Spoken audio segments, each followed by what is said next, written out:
Testing. Hey, Irene or Ruth, if you are on Zoom, can you hear us? Can you raise your hand? Yes, Okay, I great. hear you. Great. Wonderful. Thank you. Okay, everyone, welcome to the California Agricultural Land Equity Task Force meeting. I'm going to do quick instructions on how to connect to interpretation before we get going. Tessa, would you mind clicking the slide over? All right. Thank you for joining. Today, we are happy to offer interpretation in both Spanish and Mandarin. If you are joining via Zoom and you would like to listen in one of those languages, please click the globe icon that's at the bottom of your Zoom screen. It'll pop up and you will have the option for either English or Mandarin. I realize that this graphic on screen only has, English and Spanish. You will have the options for English, Spanish, and Mandarin today. So open up the tools under the interpretation icon, select the language that you would like to hear. And if you would only like to hear the interpreted language, be sure to click the mute original audio button. We're going to run through that instructions for the main room in Spanish and then in Mandarin, and we'll get going. Oh, go ahead. Estas son las instrucciones para escuchar la interpretación en español. Hoy tenemos interpretación disponible en español y en mandarín. Para acceder a la interpretación, tienen que buscar el icono del globo terráqueo que está en la parte inferior de sus pantallas. Hagan clic en interpretación, va a salir en inglés interpretation y escojan español. Si quieren escuchar solo el idioma interpretados en español, entonces tienen que hacer clic donde dice Mute Original Audio en inglés. 大家好，欢迎参加本次的会议。今天的会议为大家提供西语和普通话的翻译。如果大家从 Zoom 上连接的话，需要听翻译频道呢，请点击下面这个小地球的图标，之后就会看见3个不同的频道：英文、西班牙文和普通话。如果您想只选择收听翻译语言的话，请确保下面这个消音元音消音这个地方也选择上，这样就可以只听翻译的语言。我们这边有英文、西文和普通话这3个选项，请做出您的选择，谢谢。Thank you. Let's give folks a moment to click over and turn it over to our chair, Nelson Hawkins, to kick us off. All right. I want to, I want to begin by expressing my deep appreciation and gratitude to all the members of our task force for the thoughtful insights, time, commitment, and care that each have brought to this work over the past 2+ years. That's significant, right? It's hard to believe at this point in time that we've been here together that long and we got plenty more to do. I also want to acknowledge the significant heavy lifting carried by staff and the SGC administration, whose coordination, technical expertise, and steady support has made this process possible. In addition to our advisory committee and interagency reviewers, our recommendations were informed by tribal leaders, farmers, ranchers, and land stewards from across California who shared their expertise, experiences, challenges, and visions for the future of agricultural land equity. Through site visits, survey responses, workshops, listening sessions, and community engagement, we were able to ground truth this work in real-world conditions and lived experience. Those contributions strengthened the relevance, credibility, and integrity of what we've developed together. Over the past 2+ years, we've built more than just a set of recommendations. We've developed shared understanding, clear priorities, and a framework for advancing agricultural land equity in California.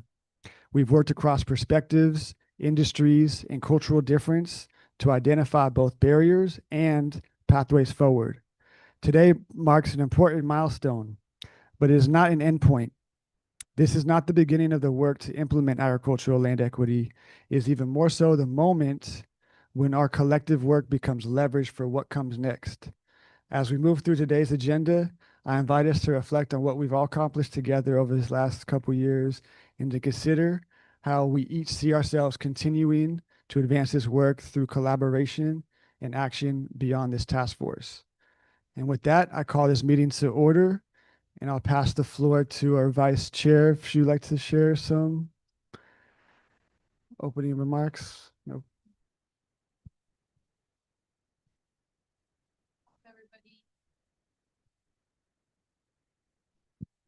Okay. Hello, everybody. Thank you for all making time, putting your movement forward in this report. And not only that, but the work you do in the communities and the communities you serve and the lands that you oversee and steward. It's been an honor to be able to have this privilege in dedicating my time with you all and seeing the homelands that we've visited throughout the state and meeting the people that are stewarding the lands that we're voicing in this report and hopefully advancing together. And so I just wanted to give my thanks, say Chachaihan, and look forward to today's meeting and tomorrow's meeting as well to address the report to the council. Thank you. Thank you so much, Chair and Vice Chair. I think I need to move this up a little. Good? No? Okay. Volume okay. Okay. Thank you. My name is Megan Wiley. I'm with Sacramento State University, providing staff support to the task force along with my colleagues from California Strategic Growth Council, Tessa Salzman, Sean Kennedy, Camille Frazier, and Caleb Swanson. If you would permit me a few moments to read an approved statement and go through some housekeeping. Established in the California Budget Act of 2022 via AB 179, the 13-member Agricultural Land Equity Task Force is an independent body directed to submit their report by January 1st, 2026 to the Legislature and Governor. That includes a set of policy recommendations on how to address the agricultural land equity crisis. First, congratulations for meeting that auspicious deadline. All right. Okay. As Chair Hawkins stated, the report of recommendations was developed following 2 years of meetings, site visits, guest speakers, presentations, and community engagement sessions across California. Many of the folks who contributed to the contents in that report are joining us today around this table, in this room, and in the online space. And for that, we thank you deeply. Some housekeeping. We are meeting in the downtown space and we've come full circle at Sacramento State. This is the place where we had our very first meeting as the task force and we talked about the riveting subject of governance for 3 hours. Today will be much more celebratory, but since it's been a while since we've been in this room, through the lobby and out the left is where you can find the restrooms. It's a little circle. If you get lost, just keep taking lefts and you'll find the restrooms. There is a water station and a water refill station, a small kitchenette should you need. For folks in the room, the refreshments are in the back table here. Plenty of caffeine for member Nakahara and others to carry us through the afternoon. Plenty of cookies, and there will actually be some more substantial offerings later this afternoon so that we can have a little bit of a happy hour celebration time. But please, folks, make yourself comfortable. We are scheduled to go until 4 o'clock today, which is a much shorter duration than our typical 2-day meetings. If you are joining us as a public member, please make yourself comfortable. We tried to estimate the number of tables and chairs. We have some chairs over here as well. A couple of technology things to note in the room. The camera is ceiling mounted, so it's stationary. So folks online, our apologies, but you do have a stationary view of the front room here because the camera can't turn backwards. So we tried to maximize its perspective. So there are a few task force members that might be behind the frame, but you'll be able to see the screen. You can see me waving my hands. and the podium for when we have some public comment members, folks who might be interested in that later on. You all know the drill. We need to speak into mics so that our friends on Zoom can hear us. We've got one with Emily, one with James, and I thought we had a third. It might, 1, 2, oh, cool, 2 or 3, great. And I've got the fancy lapel, but I'm happy to pass that around too. Feels kind of sensitive. But I will remind us to speak into the mics as necessary. And we have 4 interpreters working very hard for us in the back. So if we do this, it means we need to slow down our speech a little so that they can catch up to us. We've got, oh, that would be great too. And then we can advance the slide. You all got a snippet of this at your last meeting where we set up a reflection booth, and the SGC team is working to put together a short video, a collection of your thoughts and feedback on the process. We're going to collect some more video today to spruce that up. We've got our videography team back there, and we actually have a quiet space set up outside the lobby. Task force members, we're going to really try to focus that on task force members. And if for any reason you're not inclined to be filmed, raise your hand and we'll put a little sticky on your tent card so we know to keep you off film. No problem there. Public will not be filmed. Okay. Okay, oh, that's better. That's a lot louder in the room. Folks on Zoom, Irene, I know I asked you before, but how's the volume for you? That's actually much better. Okay, was my lapel mic. I will eat the lapel mic. Okay, Tessa, could you advance a slide for us, please? Zoom tips, which I think folks are pretty familiar with this, but folks have joined as attendees. Oh my gosh, this is horrible. So everyone is muted until we get to public comment periods, and then we'll guide you along the way there. When it's time, we'll ask you to either fill out a public comment form or use your raise hand feature. Maybe you can pass me one of those mics.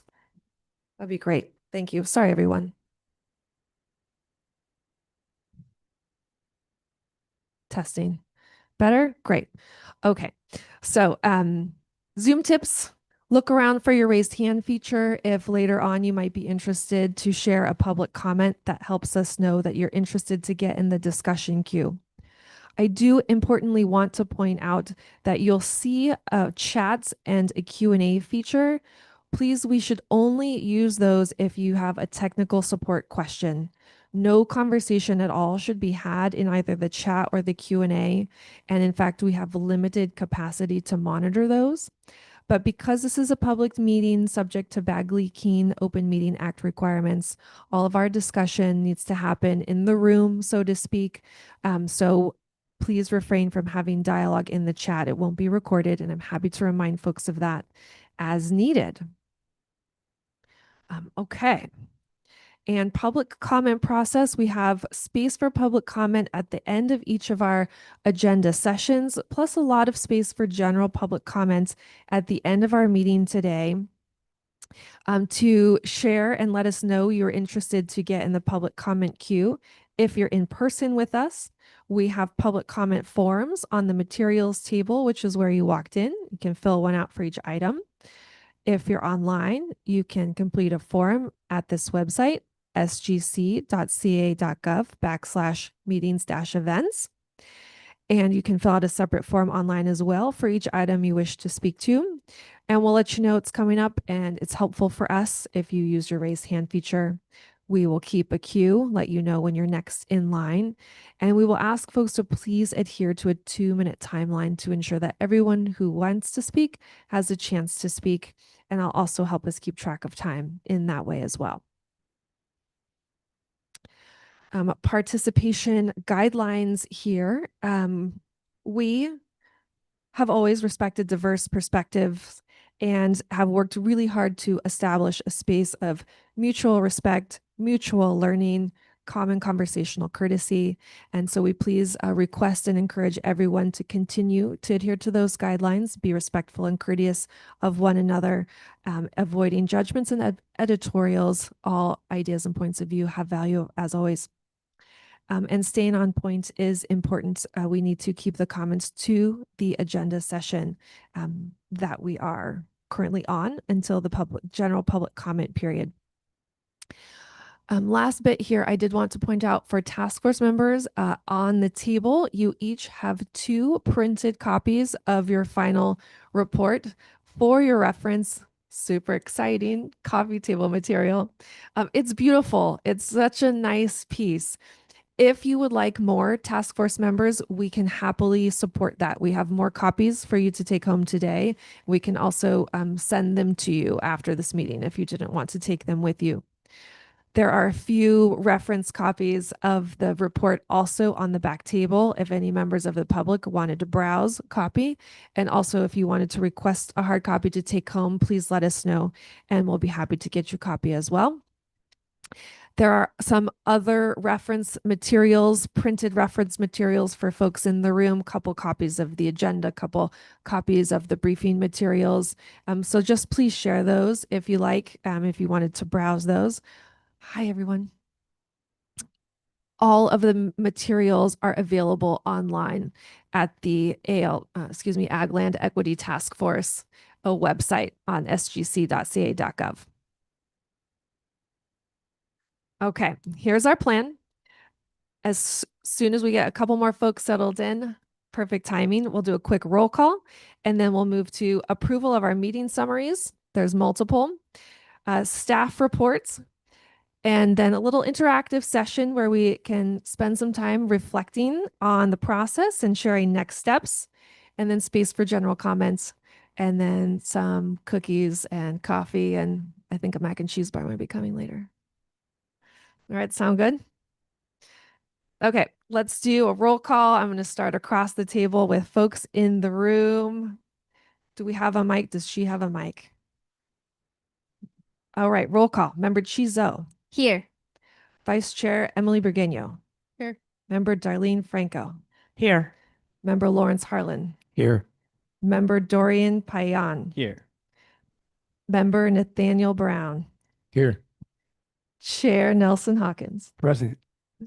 Member James Nakahara. Here. Member Thea Rittenhouse. Present. Member Leah Schwartzman. Present. Member Doria Robinson. Here. And online, Member Irene de Baracua. Present. Hi. Hi. And Member Ruth Dahlquist Willard. Present. Fabulous. Quorum is established. Everyone's here. Here we go. Okay. First item of business, approval of meeting summaries from your December 11th, 2025 meeting, and also a collection of prior subcommittee meeting summaries. There is a lot there. It's approximately 65 pages of draft meeting summary content. The reason that we are reviewing these and approving these today is because these subcommittees concluded and there was no additional subcommittee meeting to review and approve meeting summaries from your last conversation. So these draft summaries have all been provided to folks over the last year or so, but we wanted an opportunity for you all to let us know if you see any spaces where you would propose revisions or corrections for the official and final record before they are stamped as final and posted to the website.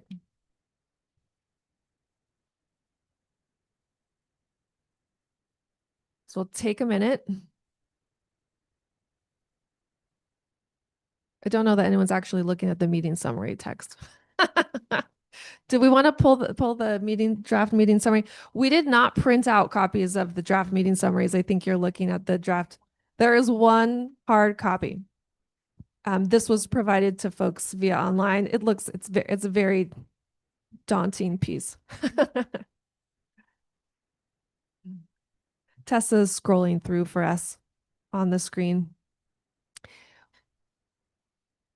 Caleb was nice enough to put together a table of contents for us.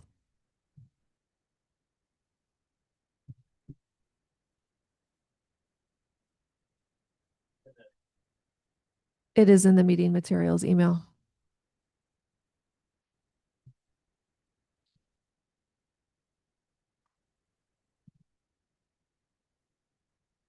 Probably forgot what some of the subcommittees discussed back in mid-2025.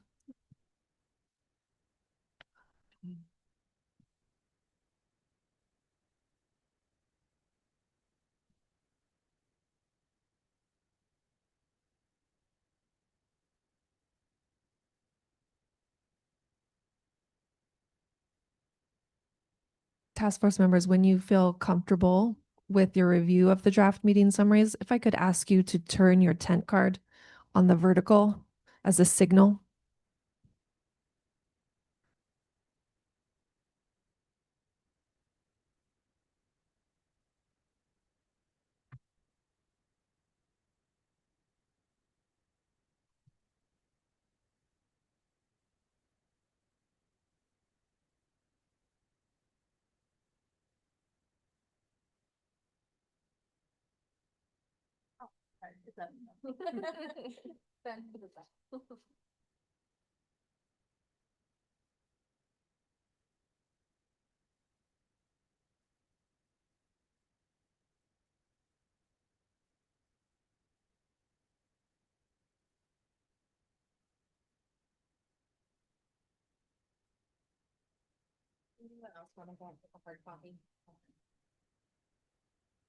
I'll put it back.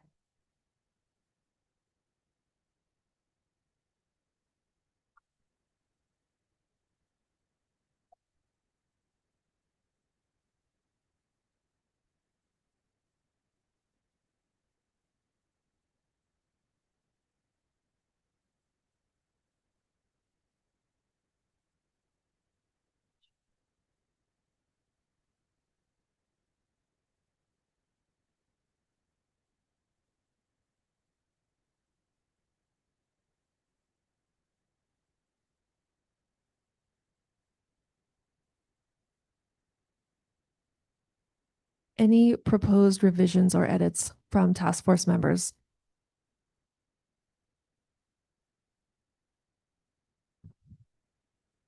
Okay. Seeing none. We can take a motion to approve the collection of meeting summaries as presented. And then we can check for public comment. Would anyone like a mic? Is there a motion to approve the collection of meeting summaries as presented?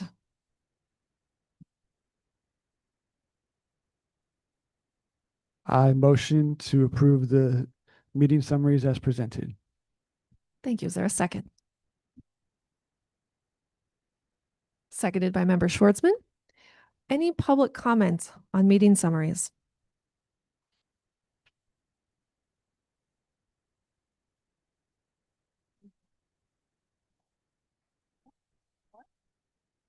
None in the room? No public comment? Okay. There is a motion and a second. Let's call the question by a roll call. If you approve, aye. If you disapprove, nay, or abstain. I will start with Member Zoe.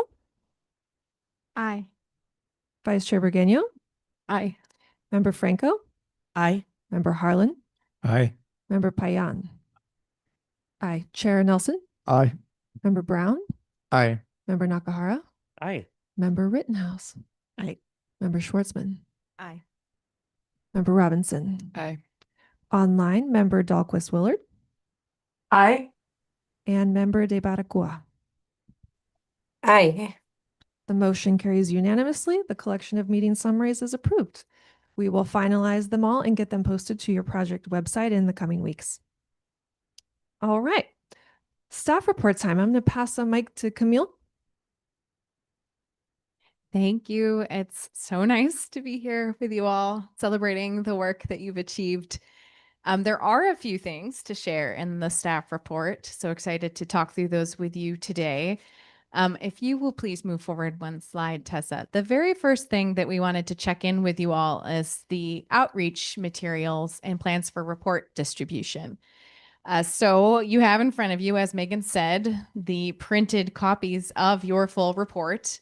We are happy to provide more copies of that. If you have places you'd like to distribute them, we can support you with that. So please do let us know before you leave today if you'd like to take some additional copies. But in addition to that full report, as you all had requested, it felt important to create other sort of more summarized, digestible, and translated versions of the work that you did.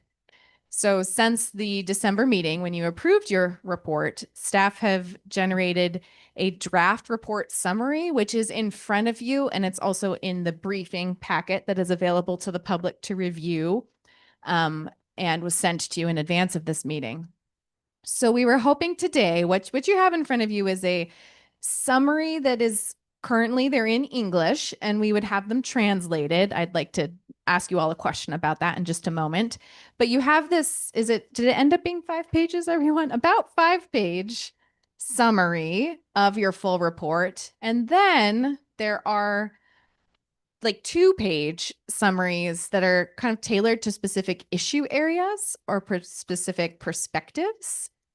Only the 5-page summary at this point is in graphic design, but we would do a similar graphic design style for those 1-pagers as well. So I might give everyone a moment to take a look at these. If you see the 3 like fact sheet 1-pagers, the ones tailored to specific issues or audiences, there's one for local governments. Might be helpful to pull this up actually, Tessa, if you don't mind the briefing materials.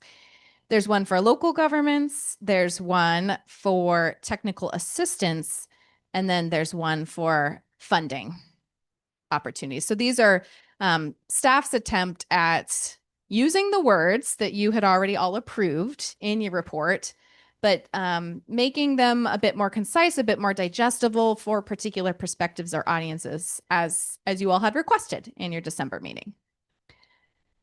So I'm going to stop there. Thank you, Tessa, for pulling that up. Again, the public can access these online on the meeting page, and then also we have hard copies in the room. Do any task force members have any thoughts or comments, questions about what's here? We wanted to make sure we got this all to you in time to share any feedback you may have. What we will do at this point is finalize these, have them translated, and then we can get them to you as PDFs and also hard copies, you know, as you request them. If you're going to be going and giving a presentation or something like that, we can support you with that. Comments? Did I see? Was there? No, I'm just going to turn the interview. Oh. A lot of comments. Anyone have any just general feedback or thoughts on what you have in front of you?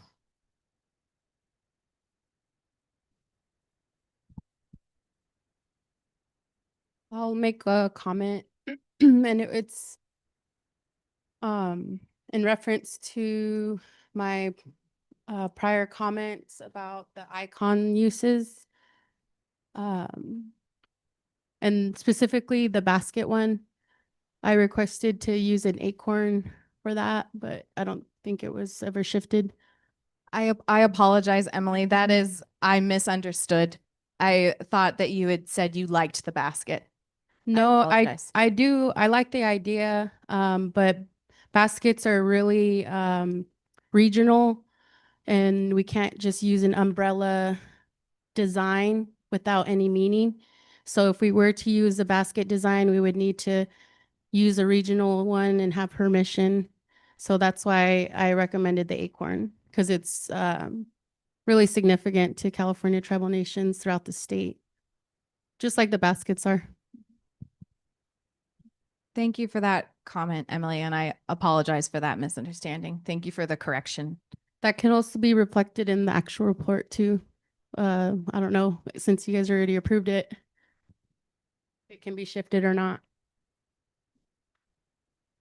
We can look into what's possible there. The printed copies, of course, are printed, but there might be a way that we can update the PDF version. We can look into that. Thanks, Emily. Other comments?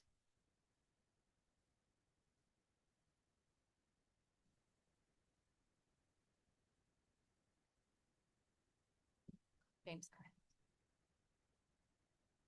I like these. I think if we were to add a fourth, is that tenable? Like adding another category? I think maybe having one for tribal communities would be a good additional one because right now it's local government, technical assistance, funding, and I think having one that's focused on summary of recommendations for tribal communities would make sense. Thank you, James. We can work on that.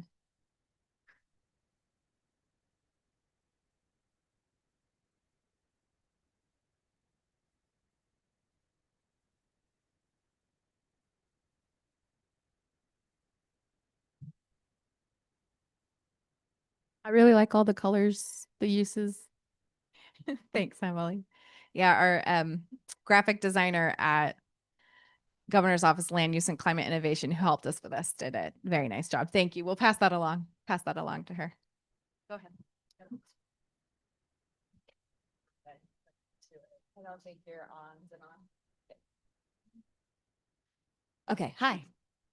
It looks beautiful and thank you for the work that went into these summaries. I'm wondering, I don't want to get too niche in our like summary recommendation requests, but I'm wondering if there might be one that's more specific toward conservation institutions.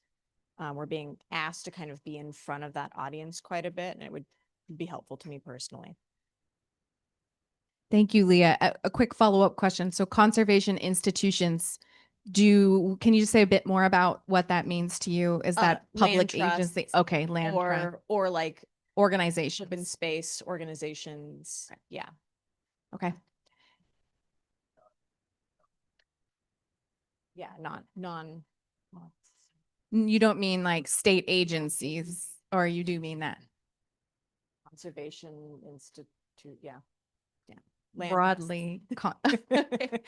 We'll do our best, and then we might reach out for some assistance just to see whether that feels appropriate. Okay. Because really the goal would be to meet your needs, you know, what you all want that will help you in distributing your work. Okay, conservation institutions. We'll do a first pass at what that could be and make sure that we stay in touch. You can include the UC reserve systems with that. Okay. Okay. Making a note there. Anything like that? Thanks, Leah, for that suggestion. Other suggestions? Another question for you all as you're thinking is the languages that you all are planning to distribute this in. We had noted in a past meeting, Spanish, simplified Chinese, Mandarin, Korean, Hmong, and Lumien. I don't know. Those are the languages that had in the past been brought up as potential languages that are important for translation. So noting again that was what we had on our list and just wondering whether that felt appropriate. I think really a key question is what languages do you anticipate needing to effectively distribute your report? And then we just want to make sure we get you those materials.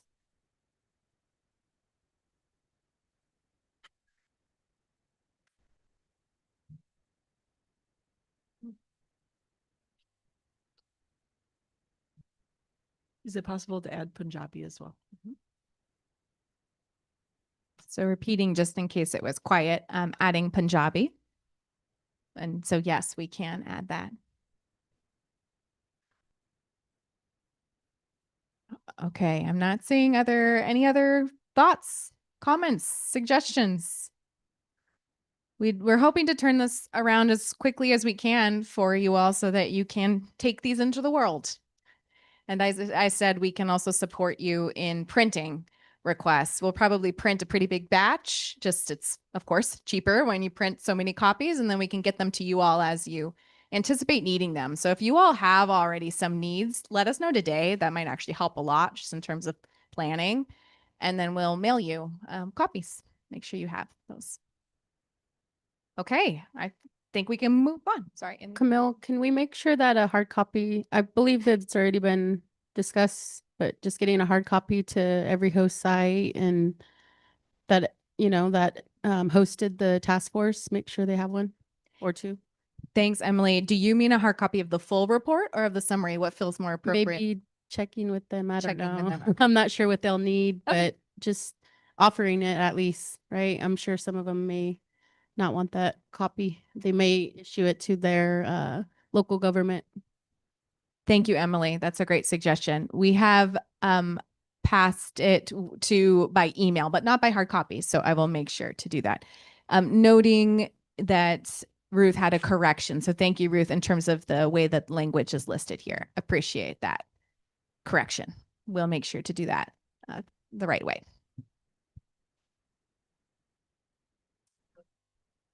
Oh, yes. Thank you, Megan. Just noting for you all that as you have had your whole process, there are outreach materials in Google Drive. We're planning to continue to put these materials as they're developed. We'll email you to let you know they're there, but we'll also put them into Google Drive.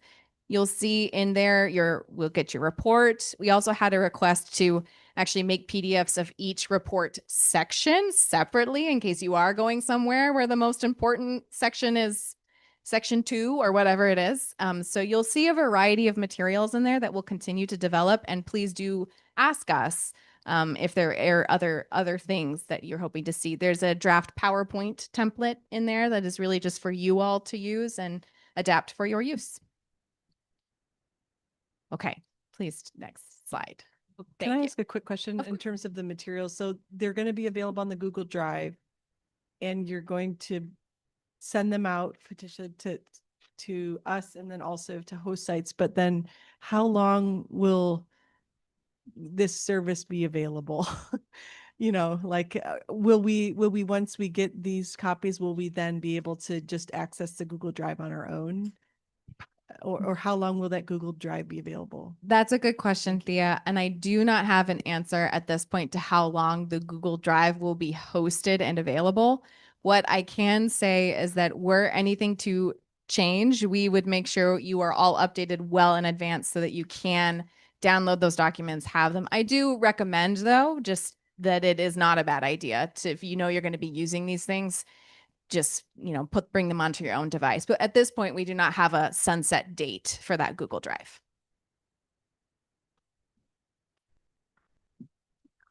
Thank you. Okay, so on this slide are all sorts of things, little updates. Quick, just first to say, as you all know, that tomorrow, and Emily, thank you for bringing this up in your comments, tomorrow the task force will be presenting about your final report to the California Strategic Growth Council at their public meeting. It starts at 1 p.m. It'll be hosted at Cal EPA. All of the details about that meeting, including agenda and materials, are online at the Strategic Growth Council's website. At this point, we have a few task force members who will be actively presenting that, but I think there are a few other task force members who are planning to attend, which is very exciting, and I think will mean a lot to members of the public and to council members to see you all and hear about your work.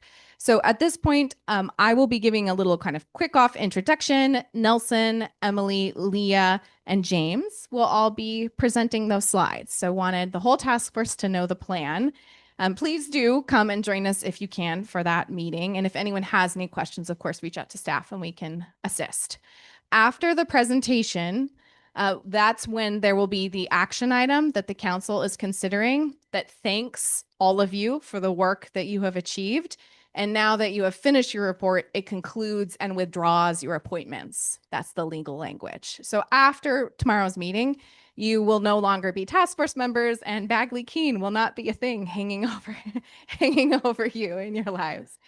So that will be the concluding moment of your role on the task force. So that's happening tomorrow. Just wanted to make sure. Are there any questions or thoughts about that particular piece of news?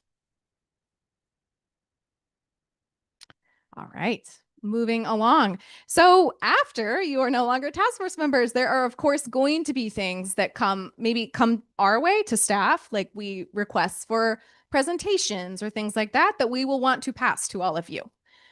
So we are planning on just making a little, email group with your email addresses that we have on file, and we'll just send you those things as we receive them. And we invite all of you, if there's something you get invited to, you can't do it, but you'd love for another task force member to know about it, use that email list as just a way to stay in touch about things related to land equity and the work you did here. If anyone does not want to remain on that list, because we all get a lot of emails, just let staff know and we can always take you off of that list. But that's the plan right now, is we'll just have a little group.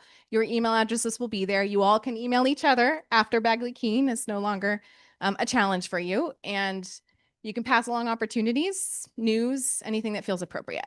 So that's our plan for post-appointment communication. Okay, great. We are going to be sending around a quick and anonymous survey, evaluation survey. It'll be a form to you task force members, where we'll just ask some questions about your experience. What worked for you as a member of the task force? What went well? What didn't go well? What could have been improved?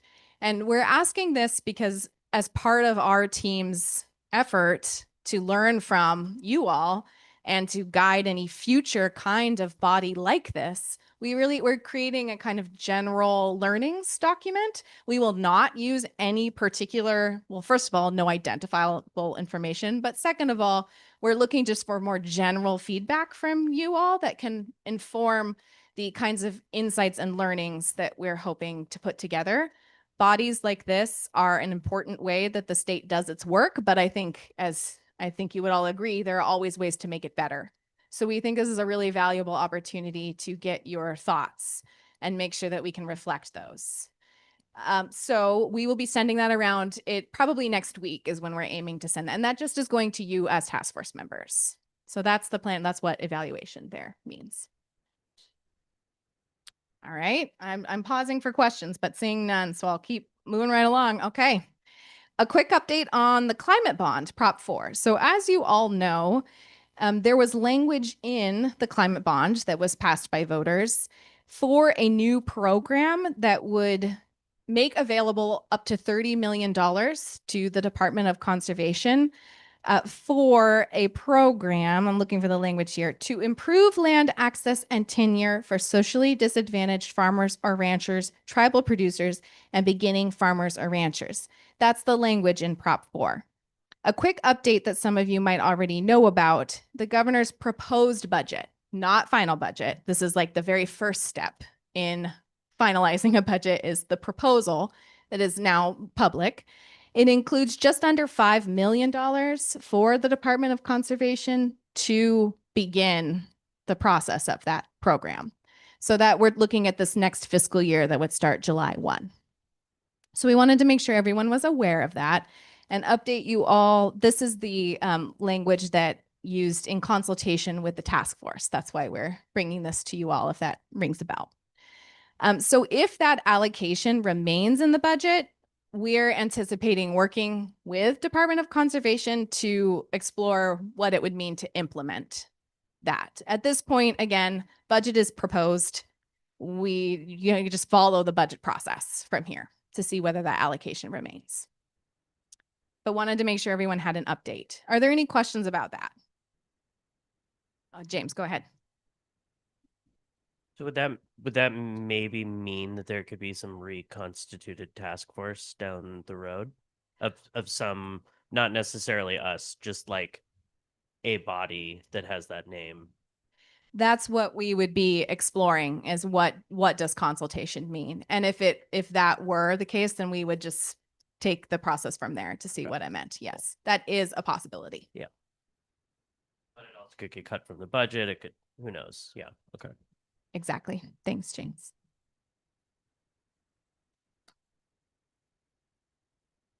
We can't take comments from the public at this point, but please, we will get to public comment in a moment. So please do hold on to your public comment. Thank you. All right. I'm going to move to my last thing. We've made it there. Reserved funds. So as you all have known from the very beginning of this process, in the budget for this task force were funds reserved to support pilot projects, research, and through our process, we've been thinking how best to do that. So the update I can share today is that staff have gone through your final report and are identifying the needs that the program, we'd been reserving 1 million. You can actually maybe move forward to if you don't mind. You all have been seeing this slide since I think our second meeting, we started sharing this. So we are reviewing the report and saying what might be feasible considering the funds that have been reserved. You'll see that local assistance line. You'll see that research and technical assistance line.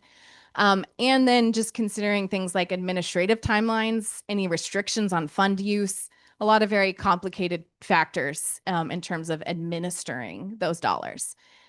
So we will have a plan this spring, and we are committed to making sure there's some way for the public to engage in that plan. So that's the extent of the update I have for you all today. Questions? Go ahead, Nelson.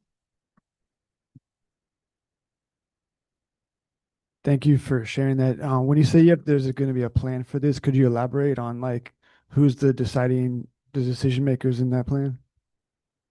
Yes, thanks, Nelson. So these are dollars allocated by the Strategic Growth Council to the staff of the Strategic Growth Council for these purposes. So it will be up to the Strategic Growth Council to administer those dollars. I think your question is about who are decision makers.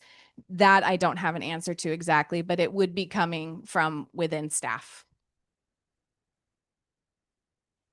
What? Oh, sorry, Ruth, go ahead.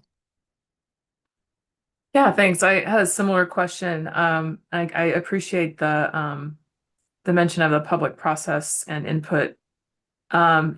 Is there a way that task force members can also have input into how those dollars are spent?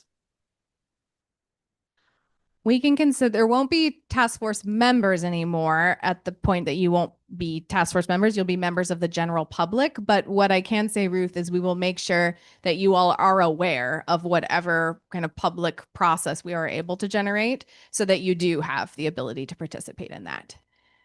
We're trying, as you all know, there's also conflict of interest considered. There's so many sort of considerations here that we're doing our very best to navigate. I hope that answers your question, Ruth. Yeah, when thanks. it comes to tribes, because the tribal governments aren't members of the public, they're official government members. So yeah, just reflecting on the need for tribal consultation, government to government, and alongside the need for obvious public comment. Thank you. Thank you, Emily.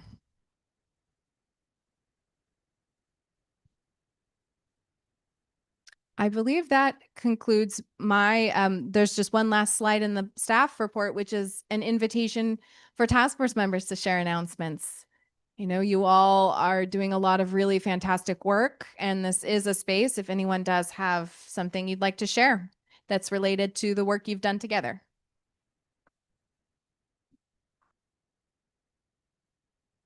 I will. This is Emily Halka. I'll make it quick though, but I could talk all day about it. And I want to say I may have mentioned it either in the meeting or definitely to some of you folks. But through the Kumeyaay executive committees, 3 of them in collaboration with our local resource conservation district, we're putting on the land stewardship and nursery training. And it was something we birthed together, myself, Olivia Barrett from Vieja Span of the Kumeyaay Nation, and the committee's, guidance. But it was definitely something mirrored from the Intertribal Agricultural Council's intertribal nursery training that I participated in, which was funded by the NRCS. So, it was the one I attended was for the first time. We learned a lot, and was able to bring that model, some of that model home, and serve my community with that, and collaborate with local nonprofit. But it was really with the guidance of the staff member at the time, with his dedication and commitment to traditional land stewardship. So that was just one thing I wanted to mention. We held our first session. There'll be one session per season, and it's serving all 18 tribal nations in San Diego County. which is, you know, known to have the most tribal nations in the county throughout the United States. So we are doing big things down there that don't always get publicized because they're very much meaningful. So we don't, you know, try to market them or capitalize off them. But we are, you know, investing into our people, but it's only through our traditional knowledge that we can do that. And now with our, you know, non-tribal collaborations, but that kinship has always been centered, you know, intertribal kinship. So that's just one thing I wanted to quickly mention. So many details I could talk about all day, though. Thank you.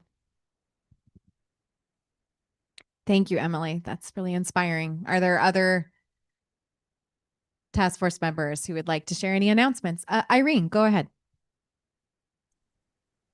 Hi, thank you. I'd just like to announce that it was, really inspiring and really very moving at the Eco Farm Conference to have, just so many experts in the room and passionate folks regarding, everything that was covered in the report. And we got really great feedback and just, people ready to start, really working around these recommendations, and they just really were very grateful. So I just wanted to share that, and it got very emotional as well, with people that we also had done site visits with were present, and so it was very nice. Thank you. Thanks, Irene. Oh, go ahead, Doria. And then Thea after. Is that right? Oh, and then Darlene. Okay. Doria, Thea, Darlene. So I just want to quickly kind of second that. I was at Eco Farm with Irene and Tessa. Yes, my brain is not working. And it was really great. We had a overflow room. People were standing to hear, and it made me. And then I just spoke actually yesterday at the Small Farms Conference for CAF, and that was also like a lot of people there. And there are these offers that are happening for us, for members to share the experience, share the work. And I would just really encourage everybody, if you have time, if you can, if you feel so moved, to go ahead and spread it in community. I know some of us are already doing that, but I feel like that's the only way that this report is really going to have the life that we hope it will, is if more people know exactly what's in it, they have a chance to explore it, they have a chance to ask questions, and then they have a chance to organize around it. So highly encouraged. It's been a really positive experience, being able to share my experience. So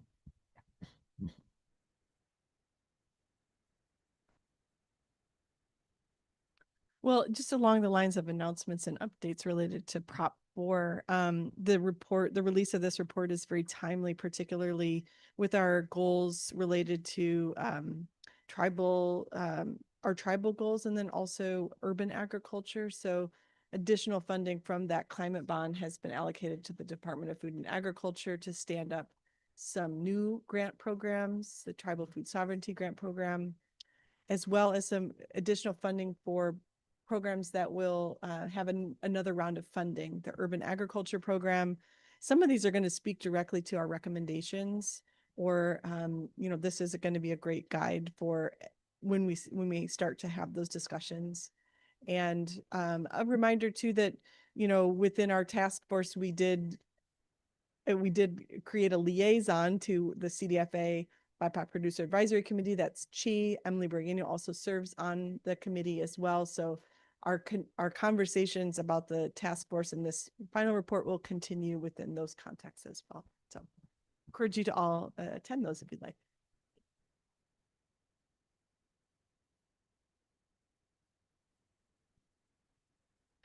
Hello, Darlene Franco here.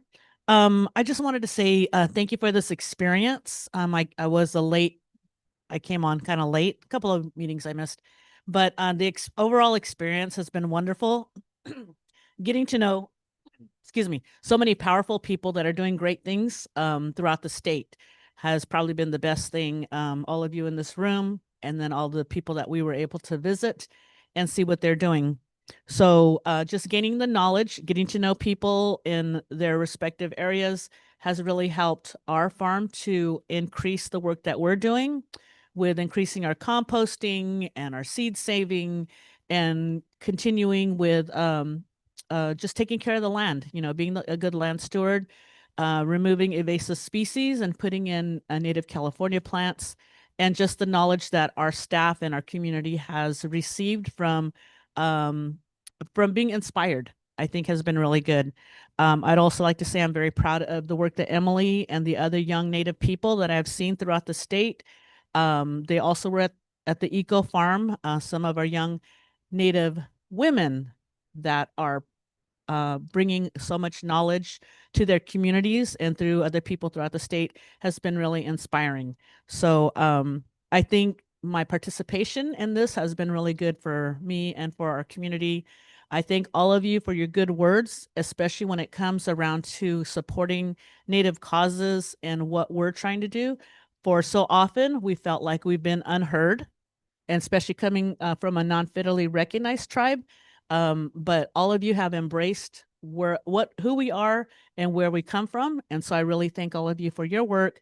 And it's such a beautiful document that we have created. And then even I didn't make a comment earlier, but even just the summary is really powerful, that it's small, concise. Somebody could just really look at it and know what we were doing the last couple of years.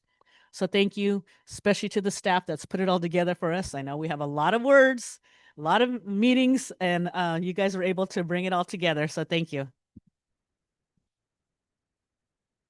Thank you. Really appreciate all of that. Thanks. All right. I think I'll pass it back to Megan if there are no further. I do think maybe Irene was going to share. Irene, would you mind sharing your chat comment verbally for the record if you like?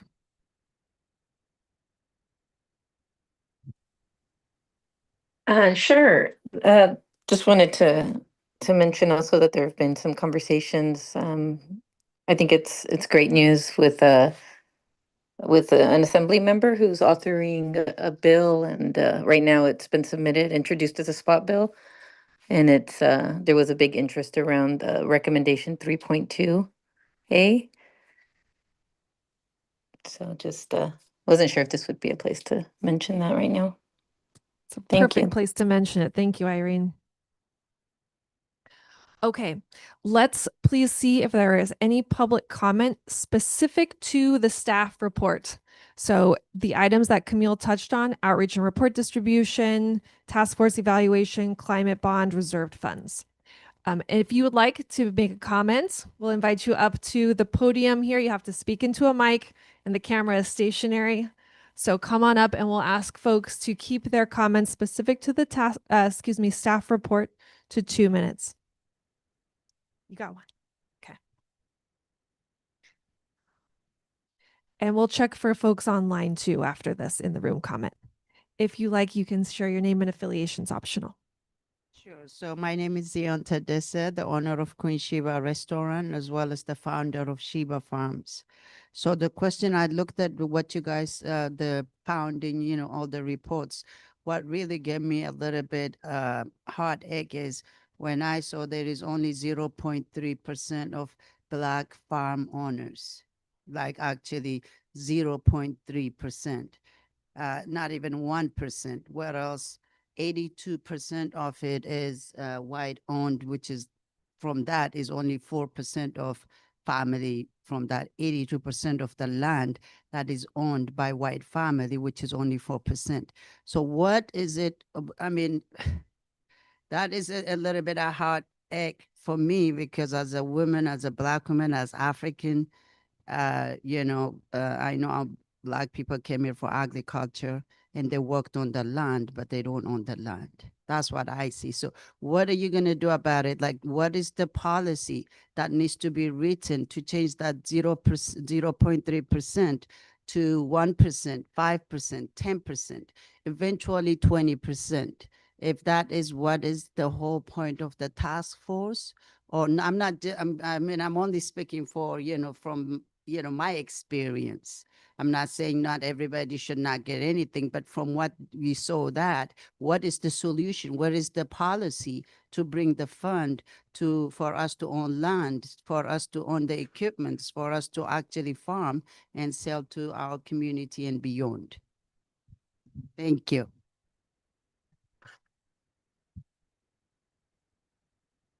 Any online comments specific to staff reports?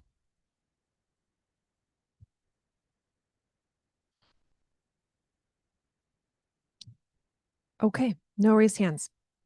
Oh, two more comments or one more comment, I'm sorry, specific to staff report. Good afternoon. My name is Mireya Gomez Contreras. I'm Executive Director of Esperanza Community Farms in Watsonville, California, and also of Esperanza Food Hub. And I just wanted to express my gratitude for all the work that every single one of you around this table have done for the last 2.5 years. I've been just so moved by the report, by the contents of the report, and by imagining already the ripple effects that this is going to have in a really big way, assuming that coalitions will be built and will continue this work going forward. I wanted to recommend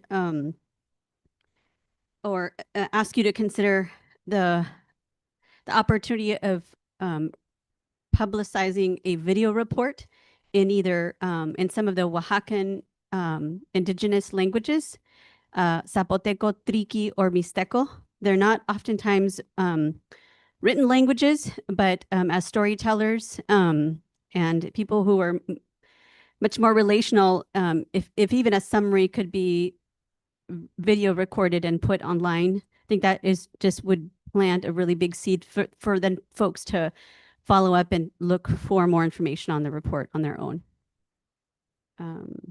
That's all. Thank you.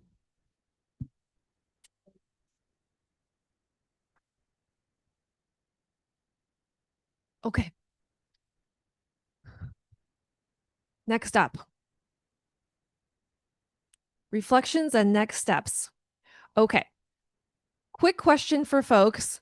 I just kind of want to get a sense of timing. How many folks joining us either in the room or online would like to share a comment during the general public comment session towards the end of the day? This will help me calculate how much time we can give to this next session. 1, 2, couple, 3, 4. Okay. Okay, cool. Perfect. Thank you for that. So I'm going to give a very brief, like 3-minute overview of everything amazing that you all have accomplished since October of 2023. And then we're going to shake things up and we're going to have a chance to talk in small groups and do some reflections and potentially collaborate and look forward a little bit beyond just today. So drum roll. Da, da, da, da, da. Oh, I just said that. And then we'll come back together. Then we're going to come back together and share. Okay. So here we go. Since our inaugural meeting in October of 2023 in this very room, we have had 13 quarterly task force meetings across the state. You had 12 subcommittees, 33 meetings of those subcommittees, and 15 working groups. I lost count of how many working group conversations you all had. And also, this does not include conversations between chair and vice chair to help prepare for these meetings. So this is a lot. This is an intense investment of thoughts and energy and expertise. You've seen this slide before, though I did add a few additional screenshots. I just wanted to remind you all that in addition to the report itself, you still have access to all of this research and the resources that you all and staff compiled throughout your journey. So that's available in your Google Drive and also available on the project website. I think these spreadsheets are most interesting and living documents. Plus there's like the survey summary report outs, briefing materials that include conversations from speaker series and things like that. You built this incredible report that's there for you, plus all of the other accompanying pieces, the summaries in multiple languages. You've seen this slide. It is a list of all of the research tasks that staff was assigned to accomplish to inform your report since October of 2023. I'm not going to read them, but you can go back and you can look at the slide deck later if you wanted to refresh. Additional resources, plus staff reports, plus meeting summaries, plus PowerPoint slide decks. Plus, we had focused discussions with guest speakers. We had 6 or 7 guest speakers talking about resource landscape back in May of 2024. We had another 3 speakers talking about SGMA, the Sustainable Groundwater Management Act, in August at your August meeting. We had 3 speakers talk about land governance and cooperative ownership models in November 2024. Just wanted to remind us of the folks who came and dedicated their time to us, and they have offered to be continuous resources for you all too as you continue this conversation. Land consolidation, land markets, and policy resources, conversation from February 2025, and local conditions in Coachella and community-driven solutions. 3 speakers also at the February 2025 meeting. We also had insights on ag land access and stewardship series. These were online video sessions, and those recordings are available on the website as well. Plus a ton of outreach and engagement. There was numerous tribal engagement sessions, numerous community engagement sessions. Most of them are listed there, but not all of them are listed there. Virtual town hall meetings, 8 different outreach and tabling events, 20 site visits to farms, ranches, tribal farms and gardens, urban gardens in just a little over a year. That's a lot. It's a lot of information gathering and a lot of talking to some really incredible folks. Plus all of these other ways to engage that we made sure we connected with folks who informed the development of this report and tried our best to get the information out there. You had a dedicated project webpage, an email list, public comments available at every meeting, also rolling public comment opportunities online, event attendance, materials development, a comprehensive statewide survey, listening sessions, an advisory committee. Lots. Here's just a couple of pictures of you incredible task force members on site doing what you do best. So this is all to say, huge accomplishment. Congratulations, everyone. And what we would like to do for the next 30 minutes or so, next slide, is break up into small groups. We're going to do a grade school count off and see how that feels. We have 3 discussion questions for you. Actually, we've got a slide. We'll pull the questions up on screen and handouts. This is going to be kind of a lightning session, and we wanted to do it in small groups so that everyone has a chance to share. Then we'll take a break, and then we'll come back and we'll do share outs and connect some dots and maybe build off of your reflections. But there'll be 3 questions. We'll put them up on screen in a quick sec. We would like 1 staff person to sit with each group for the express purpose of taking notes during your conversation only. We're here to listen and capture. If you want to assign 1 task force members to be like a light facilitator and help us keep an eye on time, great. And then 1 person who's ready to share out when we come back together as a group, also great. I will support a small online group with Irene and Ruth and some online attendees. I'll go sit in the lobby for a little while and take some notes in the digital space so that everyone can participate. We're going to see how it goes. I'm feeling positive about it. So the next slide, just to flash you the questions. The first one is looking back. We'll keep these on screen and we're going to pass out the hard copies too. It asks you to please reflect on your collective work over the past 2 years. And how has serving on the task force shaped or shifted your understanding of agricultural land equity in California? Maybe spend 5 minutes or so on that one. What matters most? What do you see as the most important insight, principle, or takeaway from the task force work that should carry forward? Maybe 5 minutes or so on that. What I think is the most valuable question is this third, looking ahead. What opportunities do you see for continued collaboration, either formal or informal, to advance the recommendations and agricultural land equity beyond report submission? What role might you or your organization play? The reason I love this question so much is because how often do you all get together as a group, and except for when we fly you there, right? Or ask you there. So we might not ever get this chance again. This is an amazing chance to maybe spark some ideas and figure out like my organization could work with your organization or your agency and brainstorm. So let's take advantage of that. We'll do a quick count off. And if folks joining us in the room want to sit in and contribute to some of those conversations, great. And just please, shimmy your chairs around. We could scoot some chairs around to the inside of the U, or we kept a couple of tables in the back there. You can use the place to write if you want or not. Just have a conversation. It's going to go fast. Okay, so let's count 1 to 4, 3. We want to do 3. Okay, 1 to 3. Chi, 1. Emily, 1.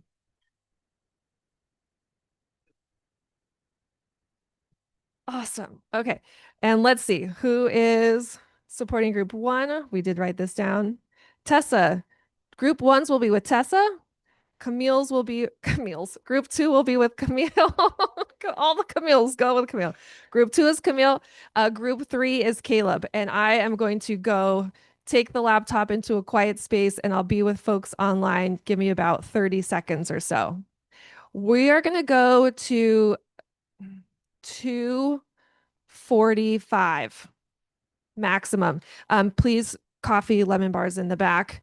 At 2:45, I'll check time. We'll take a 10-minute official break, come back, do report outs, do general public comment, and conclude. Okay? I'm handing out forms. Groups 1, 2, and 3, ready, go.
Hi, everyone online.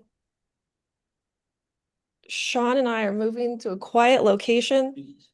This looks great. I'm going to come off camera here. It's going to look weird, but here we go. Hey, Ruth and Irene, can you see us and hear us okay? I don't know. Ruth, Irene, can you say something? Yeah, sorry. No? I hear you. Cool. Yeah, I hear you too. It's all good. Great. Okay, so I'm going to put the reflections worksheet. We put it in a Google Doc. I'm going to send a link right now. We put it in all 3 languages. If folks would like to add any thoughts or comments in any language, coming at you. Hold on.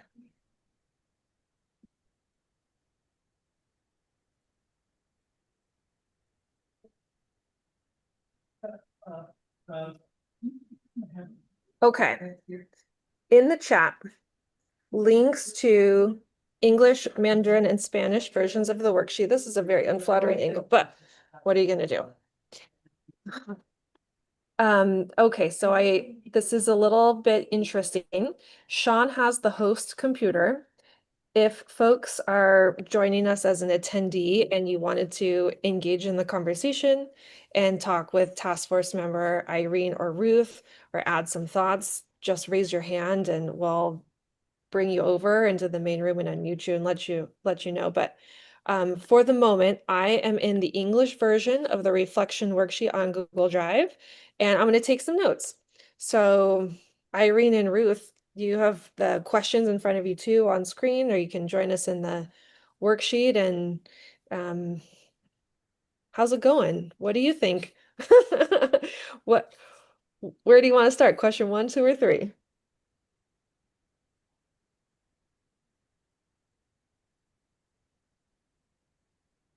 I can start on 2. Love it. I think the most important takeaway that I have sort of come away with and that I think should be carried forward is that to actually achieve land equity, a strong combination of different incentives, supports, and policy changes is needed, and especially in financial policy. And that's something that we just got into a little bit on the task force. We tried to find experts who could speak to that, and it was a little bit challenging. But things like antitrust law or, regulating anti-competitive behavior or just all the policies that disadvantage priority producers and land stewards from acquiring land. I think that was one of the big takeaways for me, is that there's a lot more work to be done on the research side and understanding policies in actually affecting the levers that that influence the ability to acquire land in the current financial system.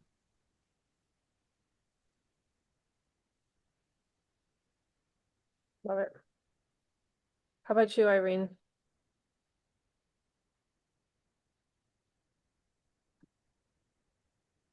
So we're just either one or Wherever you want to go. 1, 2, 3? Oh, okay. Um, I don't know. I'm more focused on, I guess, looking ahead. But especially with the sense of urgency that I feel we heard and felt at the Eco Farm and other presentations where we've been able to present on the recommendations, right?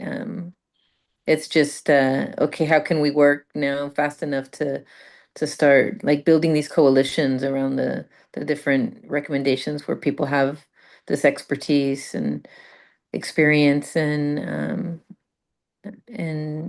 I think just making sure, that we're ready when these opportunities are in front of us, like in with big audiences that, are key folks that we need to work with and just seeing how different folks sort of take off with the work that was done over the last couple years and us being a part of it too, right?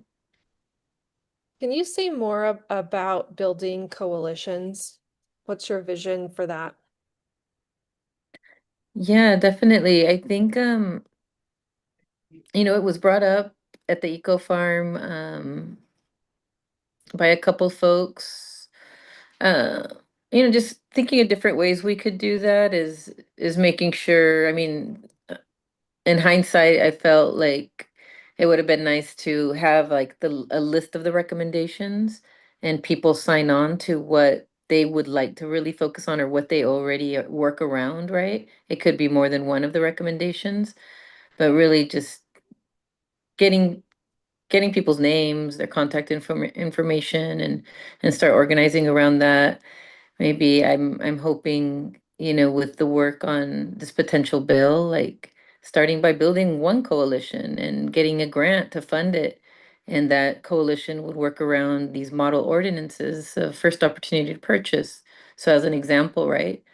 And other coalitions would work around other recommendation topics and so on. I don't know if that makes sense. But Yeah, I like it. I'm wondering how we could kind of shop that out around. Mhm. you know? So we, like Líderes Campesinas, it was really effective and very well received. In April 1st of 2020, we sent a letter to the governor, and it had 8 major concerns that the farm workers were facing during COVID-19. And we asked everyone, we sent it to hundreds of people, and we asked them to, mark on a form which concern they would like to work around, or to invite us to any existing coalition that addresses that concern that the farm workers are facing.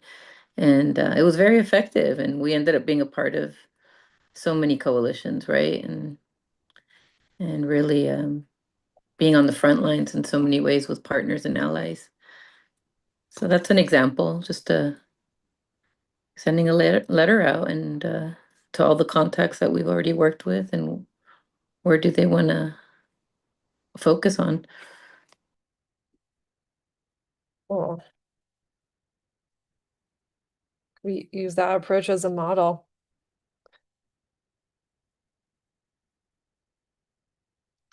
What do you think about that idea, Ruth? I think that's great. Are there any, I'm kind of wondering if there's a way, because once we disperse, it's not always easy to get in touch and to brainstorm with your colleagues around the table from various agencies and organizations. So is there anything that we should be taking advantage of while we're all here together before the task force concludes tomorrow? Well, you had mentioned setting up a listserv or some kind of easier way to communicate. I think that would be really helpful.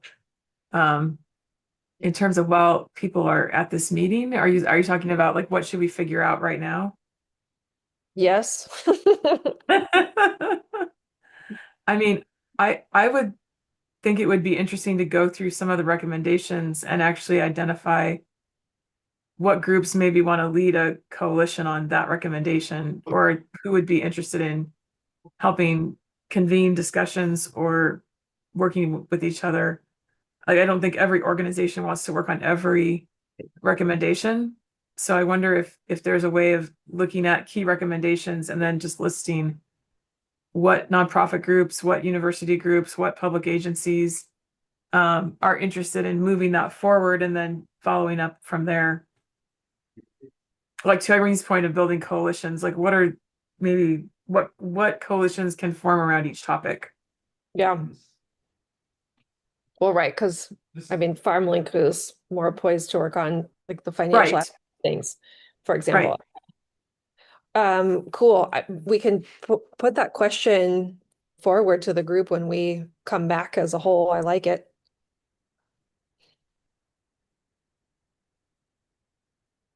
Yeah, I'm kind of curious. We've got maybe, I know it's hard to see the folks online. We have maybe, I don't know, 15 or 20 folks who have come to join the task force, members of the public. So I'm also curious if there's any partnerships that might develop from those conversations as well. And feel free to jump in, Sean, if you've got any questions or thoughts. Just to follow up, I think coalitions could form outside the organizations that task force members represent. Totally.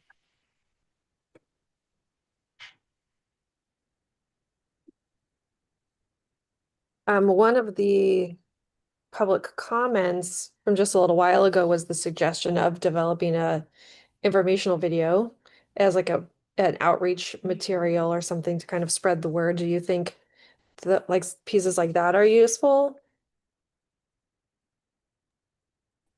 Yes, definitely. I really liked that. I'm a very visual video, type of person, but I do agree too, just because of the language as well. They're not written languages really. Yeah, I think go ahead, Camille. Sorry, your name says Camille. I'm gonna have Sean talk on my computer so we don't get. I know who you are. I'll be a Camille for a day. No, Megan. Yeah, just on that point too. So the whole reason that we developed the one of the larger summary report that's around 5 double-sided pages and then those 1 pages is really to help with this work. And if there are specific audiences that you think would benefit from outreach, that is kind of a quick overview of, if you want to be involved in this work, like here's what it's all about and here's what we're trying to do. And so if there are other audiences that you maybe think potential collaborators or members of a coalition that you could use some more targeted outreach materials for, we could certainly try to develop something like that if that would help. But that's, again, that was the purpose of those summary documents. I think for targeted outreach, what's most helpful is if people can be connected to what's the next step for taking an action versus just sort of learning about it. Although it's helpful to learn about it too, but I think the more people can be connected to, like, if you want to learn more, then who would you contact, for example, versus just an informational video? Like, is there a way to point people to a contact for next steps or something, a website that they can go to? Like, where would they go to learn more after they watch the video? Well, that is one thing that we're working on now. So we have the task force website that still exists, but we're working to add whatever additional context we can to that. So it's not just a report sitting there by itself on the SGC website. So that will be the place ultimately that folks are directed to go.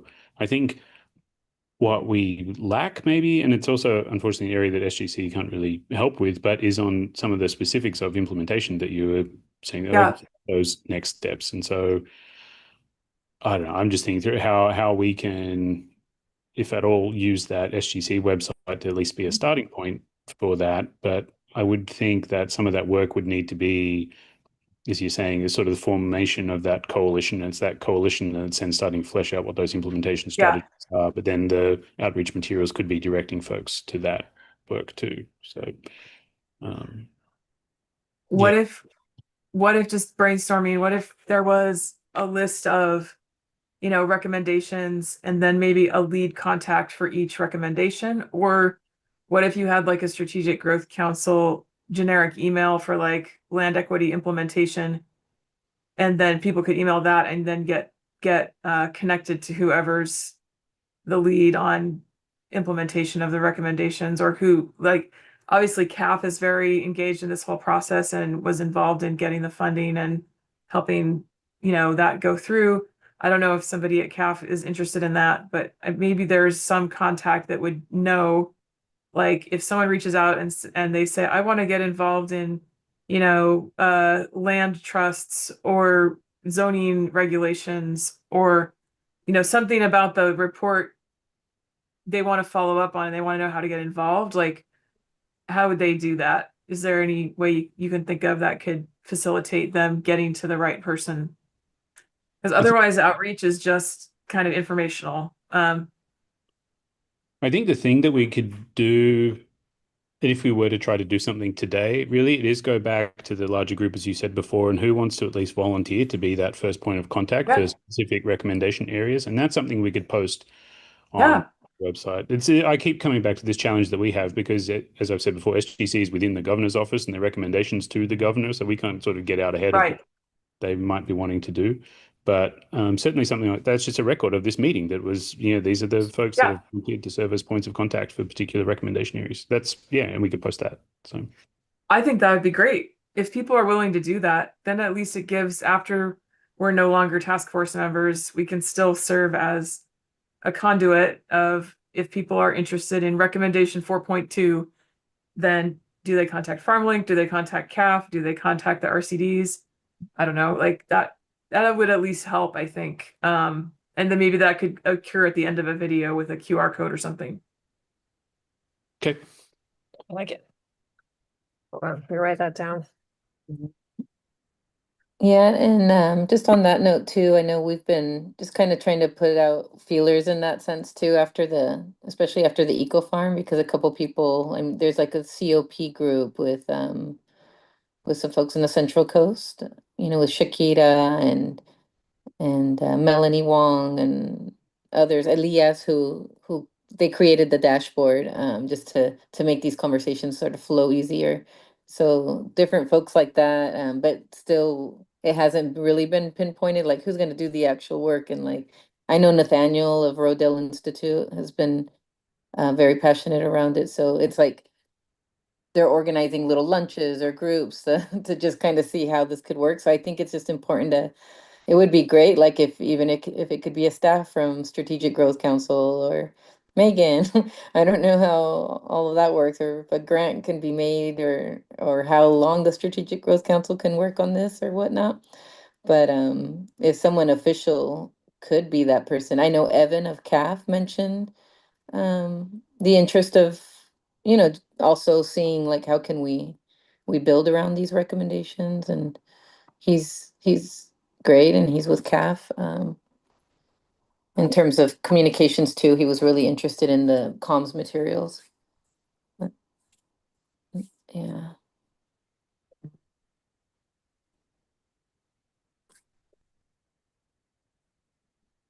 But with our Milpa group in Ventura, we're also, just doing as much as we can to organize around this, just because it also involves two of our priorities that were voted on by our committee of farm workers that are transitioning to become small farmers.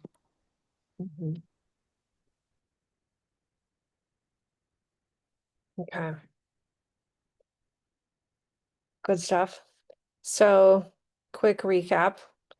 Um, through this process, this experience, realize that there's a lot of research that needs to be done, specifically around the financial system to support land equity, how to affect incentives and policy changes, and then looking forward for continued collaboration, strong feelings around potentially building coalitions around the various recommendations is kind of our key idea, which I think is really excellent.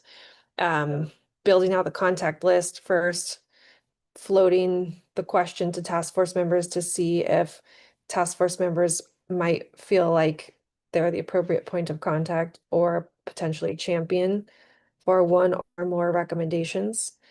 Listing them as a point of contact on the project webpage with their permission.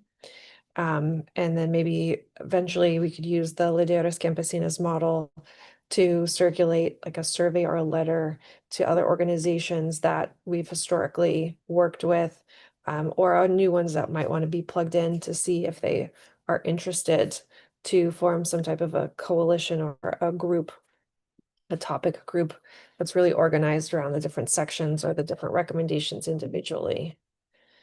Also support for videos as outreach materials in multiple languages to make the content most accessible, and figuring out how we can direct people to take action.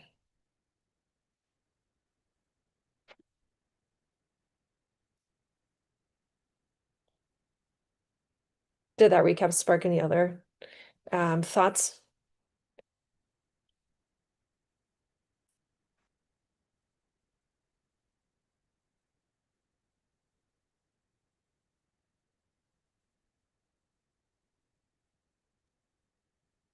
I think that's a good amount of stuff. Go ahead, Irene.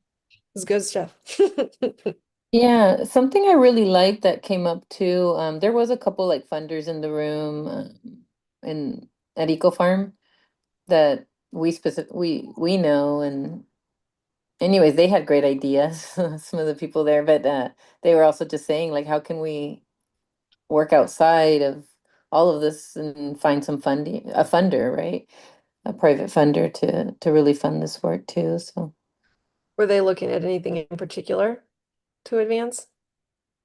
like building sort of these coalitions maybe, and Okay, so advance everything. I mean, they really loved all the entire report. So no, it wasn't anything like super specific, but just to work around that. But maybe the end goal is to, like, say for the spot bill I'm mentioning, that one is meant to be around specifically 3.2A to fund a coalition that would create model or first opportunity to purchase ordinances. So Okay, yeah, like a So couple. either way, there was no exact plan or anything expressed, but Okay.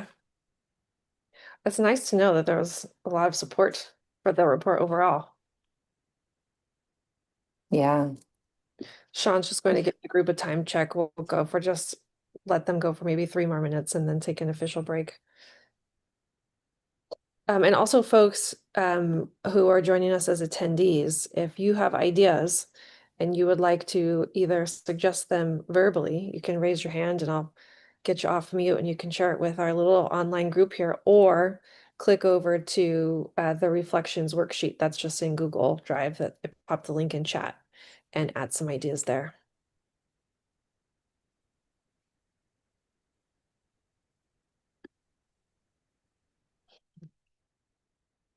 What we're going to do is take like a 10-minute break and then do some quick share outs from our 4 groups and then see if there's some synergies but also like if another group shares something and you're like, great idea, plus let's try this. So let's, like do some building. But it's going to be fast because we have only an hour and 15 minutes left of our time together. Sounds good.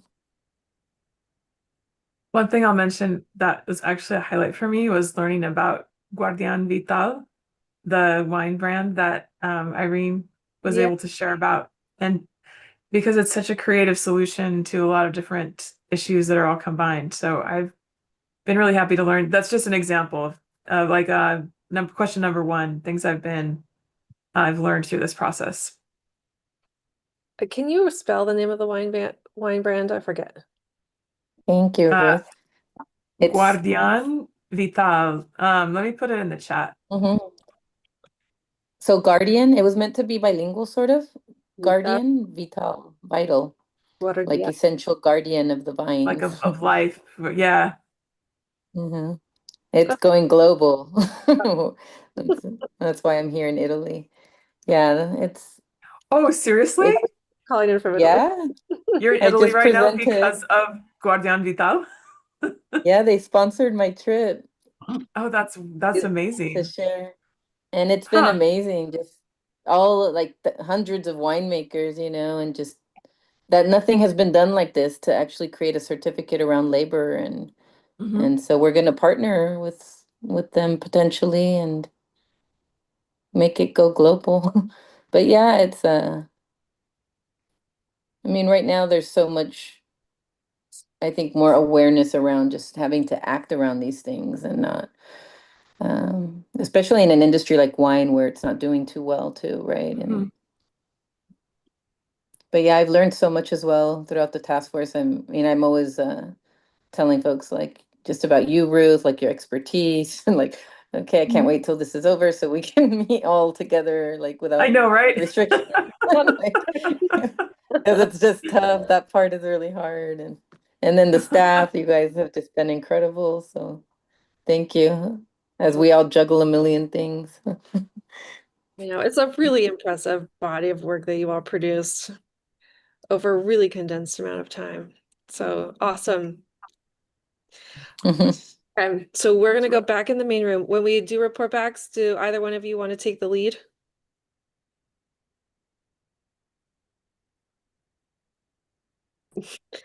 I'll let one of you. I don't know. It's like midnight here. I guess do you want task force members to do it, Megan?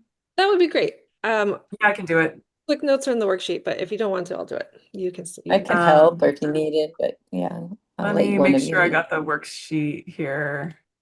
Yeah, I got the worksheet, so I can Awesome. Yeah, I can do that. And sorry, we're taking a 10-minute break, is that right? Yeah, we're gonna take about a 10-minute break. Okay. Okay, see you and we're gonna walk back to the room. All right. Thanks. Bye. Thank you.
Oh, because I'm logged in. Okay, can you hear us now on Zoom? Can you hear us in the room? Yay, thumbs up. Sorry to break up all of that great conversation, but we wanted to bring us back together, do some quick report outs, see if we can draw some synergies or connections, and then of course make space for public comments and get us out on time at 4 o'clock. But the cheesy meatballs and cookies will stay here after 4 o'clock.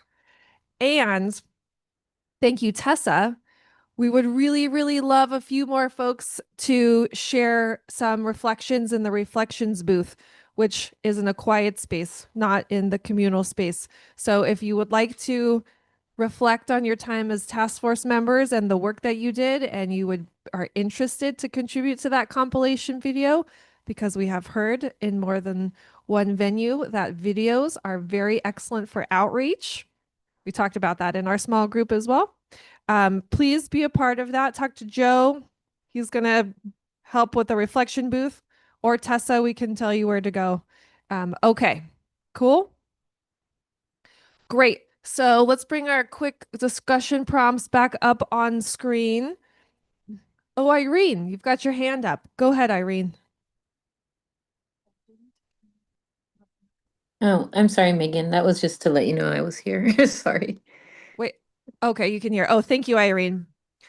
Okay. Thank you. This is going to be a lightning round because I'm keeping an eye on time. 3:04. We have 4 different groups. If you would like to share 1 or 2 key highlights from your discussion on looking back or what matters most, that would be excellent.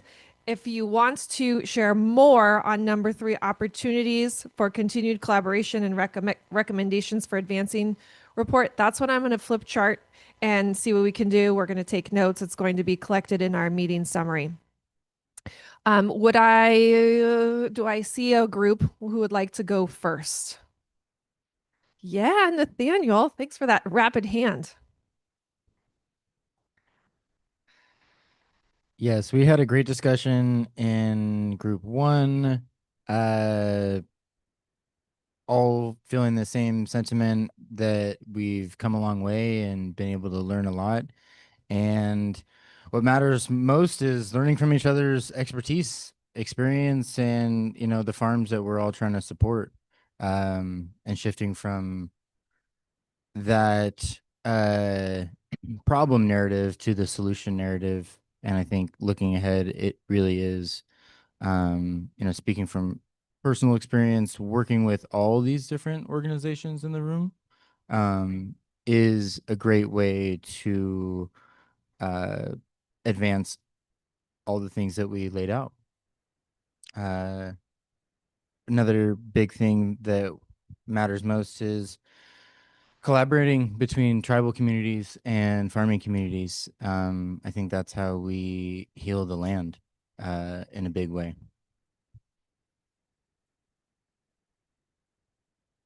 Did you come up with any specific ideas for collaboration? Okay, I really meant work with everybody, and all the organizations that are here are doing great work. I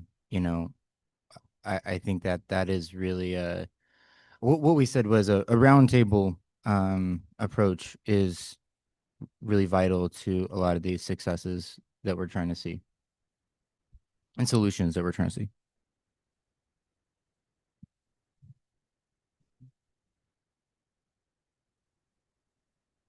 I'll be representing group 2. And we talked about a lot of things in a lot of different arenas. But I think the ones that I would uplift after what Nathaniel shared is just we talked about how process was slow, and there was like a reflection that governmental processes work a lot slower than grassroots processes, and trying to marry the two is very challenging.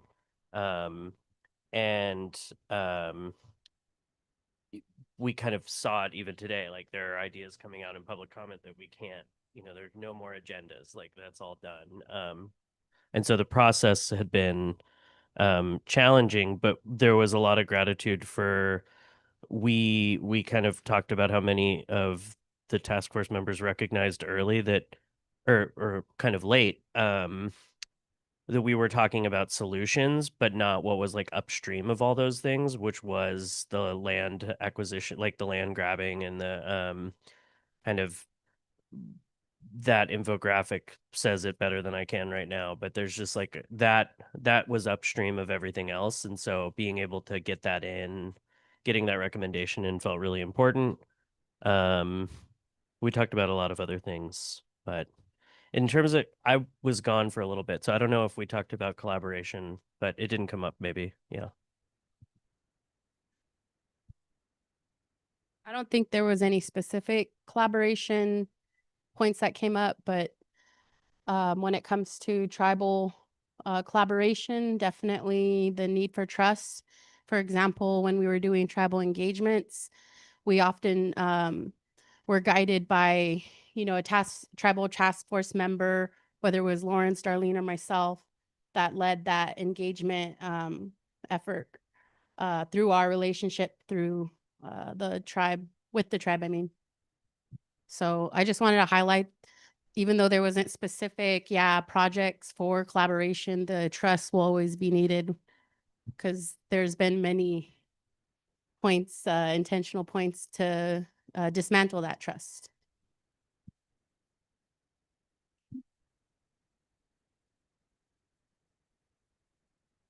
Group 3. Group 3, I will represent Group 3. There's a lot that we covered, and narrowing it down is going to be difficult, but one or two key takeaways that we discussed was that as far as shifting our understanding, not necessarily as much of a shift of our understanding of land equity in California, but more broadening what comes within all the nuances that come with achieving land equity, and rectifying the painful situations that have brought us to where we're at today and why we exist to begin with. And the power that we hold, us coming together as task force members, we are very much, many of us are very much in the communities that we serve and we're a part of. And so we recognize and acknowledge and know firsthand that many of the folks that we are seeking to serve and provide solutions for are already farming, already engaging with the land, but they're not owning the land. They don't have any sense of power or any sovereignty on the land. And that is a key focus in our recommendations and moving forward to shift that part of it. Not necessarily our understanding, but shifting the power dynamics that come with it. And one thing that matters the most as far as what was just mentioned too is land acquisition is one of the most controversial topics, but it is something that we can't sweep under the rug, and it's the most important thing when it comes to achieving sovereignty and making sure that we have teeth behind these recommendations.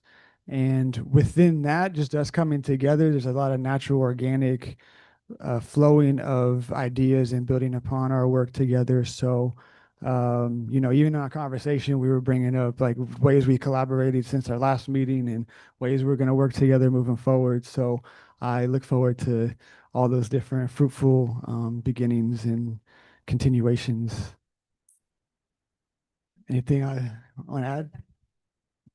Oh, yes, thank you. So what occurred to us was looking at the summaries are really important for having bite-sized information for folks to consume this comprehensive report.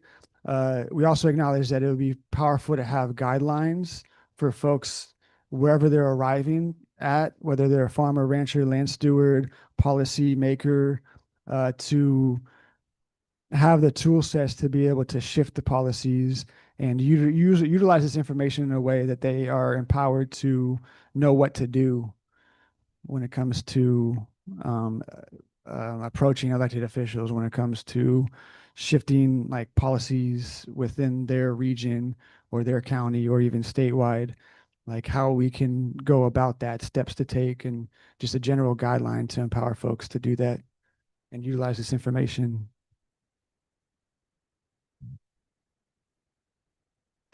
Is that, I don't want to get this right, but I'm wondering if that is something anybody is interested to take on.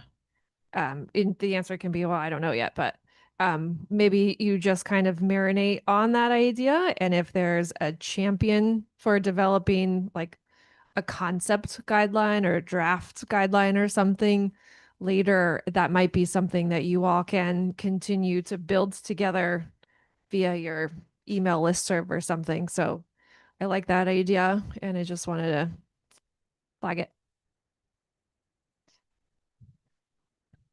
Very cool. Online, Ruth is going to recap for us. Thanks, Megan. We spent most of our time on the looking ahead question and tried to think about kind of relevant to some of the previous comments too.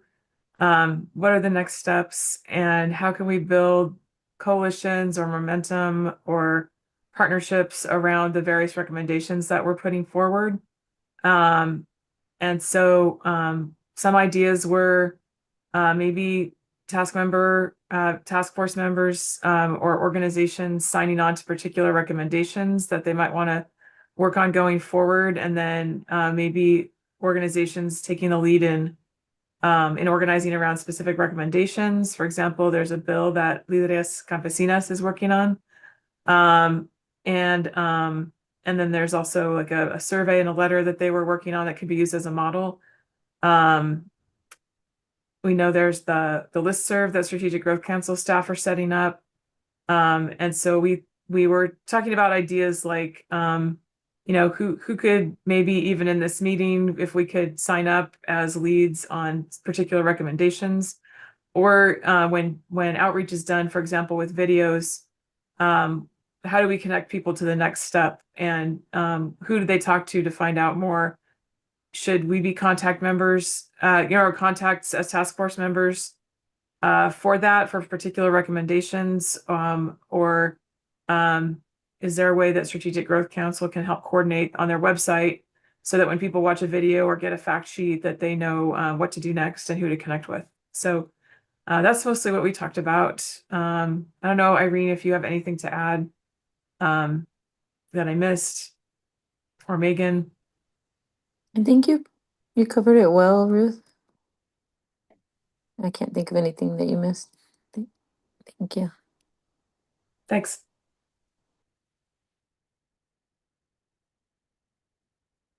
I do just want to add from group one, feeling a lot of the same sentiments of needing,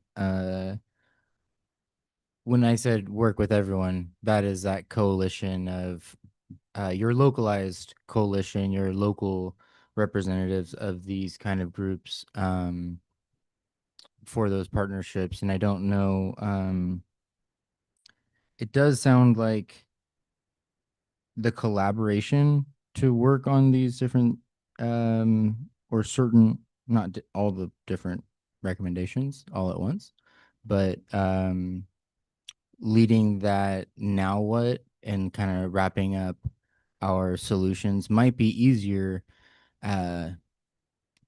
once we are not task force members and are able to work more in a coalition of guided recommendations, not guided recommendations because we have the recommendations here, but on ground solutions. That's where I was trying to take that.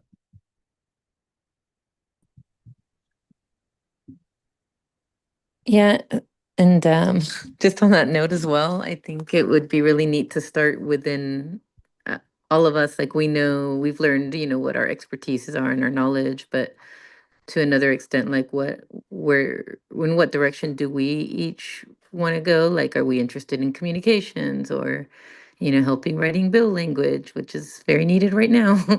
Like where do we want to offer our, ourselves, or how much capacity do we have internally? And then maybe going out to the public as we're all mentioning coalitions but it would be neat to know, like, how do we want to reach out to each other and how can we depend on each other as fellow task force past members? Yeah, we did talk about that, how we move forward with the ability to meet with each other more often with what we're doing in our own communities, and relying on each other and our expertises. But the other thing that we talked about is the $1 million grant assistance that's still on the table. And you know, it's going to be there when we're gone. I guess we're no longer task force members, but we also talked about the people that we went out to see and visit their farms, and how my personal opinion is a lot of times people would come to Native people, they interview us, they, you know, talk to my grandmother and stuff, but then never just for research purposes, but never left anything with us. So I think it would be I would recommend that some of that money be gifted to the farmers that were open their doors to us and let us use their information for the report that we put together. So that would be, we talked about that a little bit. That would be my recommendation.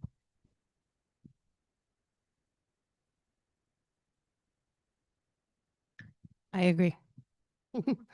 One thing that also came up was, you know, moving forward or looking ahead, and then intermixing with the systems and the was like the protocols we had to abide to, right? I think the public comments that we heard earlier were pretty impactful for myself.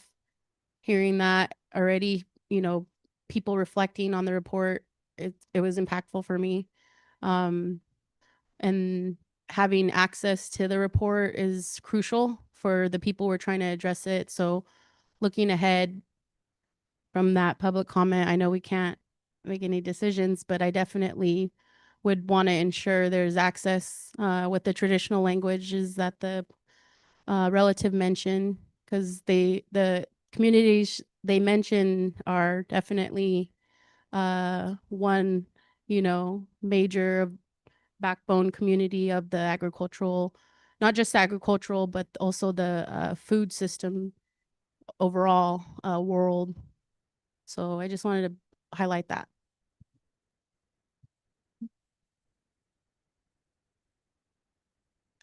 Thank you, everyone. Any last ideas from task force members around the table, or Irene or Ruth? Awesome. I think that the email listserv will be a first excellent platform for that continued communication, and we can synthesize these ideas and get a little more detail from the note sheets and include some of that in the follow-up. And if you are a task force member who, upon reflection at the end of the day before you leave, think that you might want to lead a coalition around a recommendation, particular recommendation or recommendations, or develop some draft guidelines, or maybe lead a community group, let us know and we can try to help facilitate that in the short term until you can go kind of launch and take it away from here. So cool. Okay. Final portion of the day, public comments. We can open it up to public comments. Oh, and Irene says in chat, yes, she wants to. I'm assuming that's lead a coalition, Irene. Irene's going to lead a coalition. Oh, No? yes, to an extent, yeah. Around the recommendation 3.2 is the most urgent right now. Thank you, Irene. Anyways, but we'll see what, that consists of. Thank you. Thank you. All right. Public comments. We've got some folks online. We have folks in the room. We can take, if folks are comfortable, since that was an interactive session with members of the public, kind of merge public comment on the reflections plus general public comments. So at this point, essentially, please feel free to speak freely to any component of the task force's work or efforts or their report. Approximately 2 minutes per comment. If you don't mind, I'll help keep track for us. And if we've got folks online that would like to share a comment in either Mandarin or Spanish, we will do consecutive interpretation in the room for us here. So if you are interested, I think we might have written public comment forms, but we're relatively informal at this point. We can keep a short queue up at the podium so that we can share the mic. And then if you are online and you would like to share a comment, just go ahead and use your raised hand feature, and then we'll know to unmute you shortly. I know that there were a few hands that were raised earlier for public comment. So if you like, come on up. We'll just get a little line going. You want to kick us off? I'll put the mic here if that feels right. Okay, we'll start in the room and then we'll go. Oh, sorry. Yeah, thank you again. I think we should just yeah, so we had an amazing conversation. Thank you again. And so my recommendation is really, I'm all about policy and policy recommendation. Without the policy, what we have found now we have to recommend a policy so we can get the fund from the budget that we all pay taxes to. So my recommendation from what I see, we have now the problem and we know what the solution is.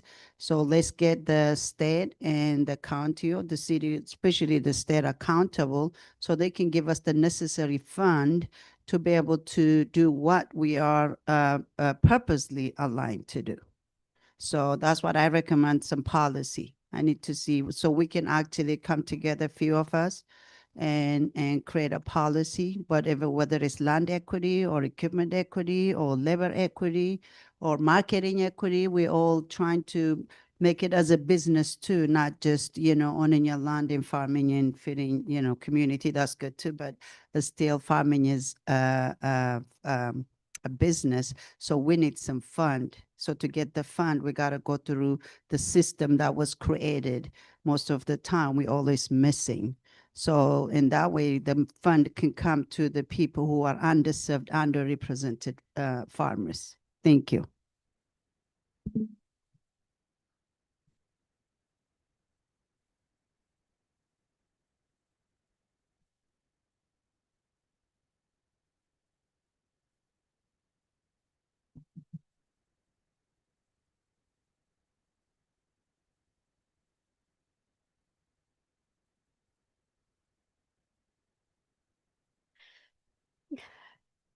I drove 3 hours to get here today. And I'm paying for childcare because I'll be home late. And on my way up here, I visited 2 growers who are in our co-op of 30 growers. I picked up some cilantro. It's in my truck. Beautiful lettuce. And they operate a little over 20 acres in Hollister. They speak Mixteco and Zapoteco, so I texted them quickly an hour ago, and they responded quickly. They said, I'll do the video.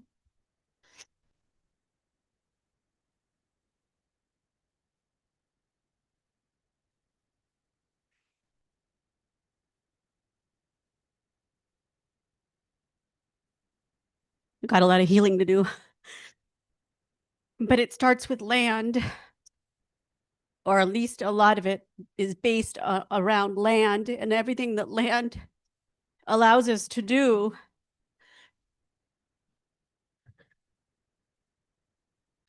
So I'm on the ground. I love to work on the ground. I know policy is important, and I know that policy will inevitably so come out of all of the work that you've all done.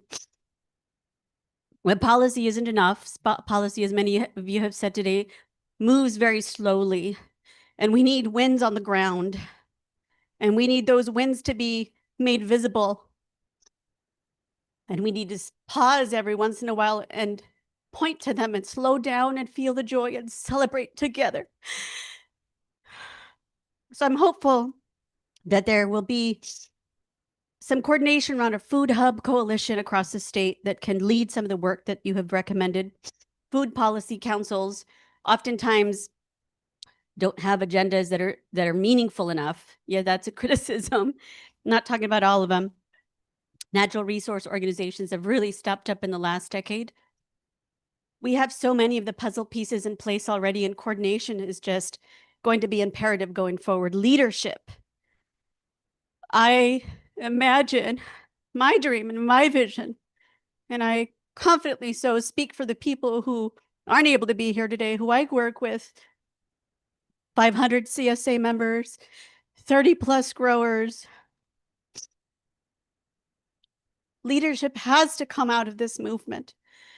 I feel like we're in a space of desperate need for leadership that can coordinate and inspire statewide and beyond.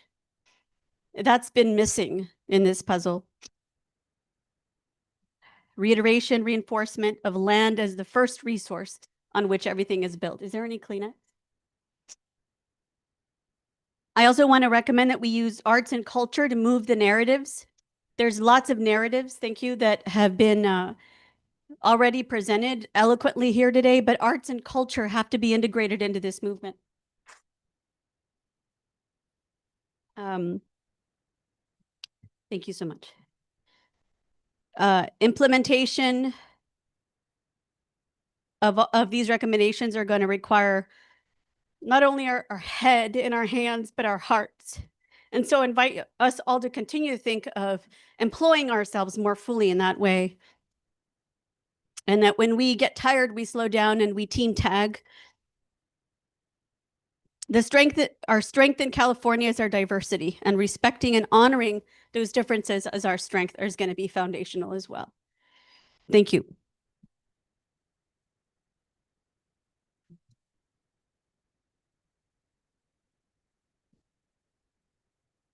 Let's take a public comment online and then see if other folks in the room are interested to provide comments.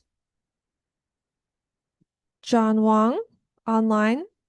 We're going to have you unmute yourself and share your comment when ready. Hello, can you hear me? Yes, go ahead. Okay, my name is Huang, and I Gilroy, and I have about 10 acres of farmland, and I love eating vegetables such as bok choy. So thanks for the hard work from the task force, also staff, member of the ethics council, and congratulations for the wonderful work, and look forward to many of these recommendations put into action in the near future. I also want to emphasize that when put all these into action, please make sure to always provide technical assistance so that small farm have access. Also, a big thanks to Dr. Chi. She provides for many years of technical support for farmers. Dedication, hard work, outstanding contributions greatly appreciated by all the farming community members in this area. Thanks. That's all I want to say. Bye-bye. Thank you. Thank you, John.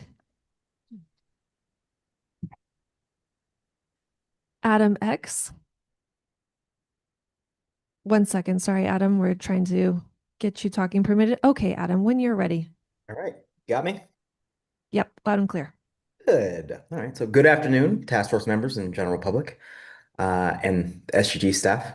Madam X, and here, as usual, as an advocate, to appreciate you all for the quality of the report, the steadfastness of the work, and the sincerity by which this work was undertaken.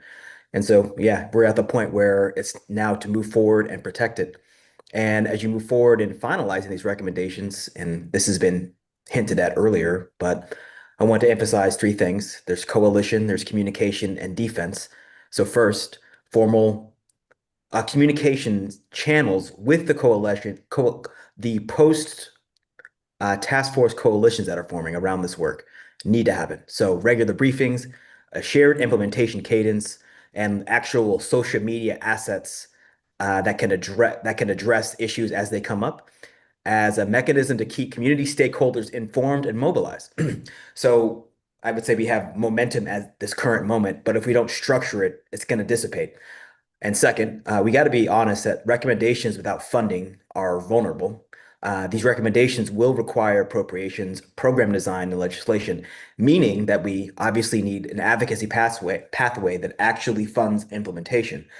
And we've already seen what it looks like when such a vehicle exists, like we did with AB 524.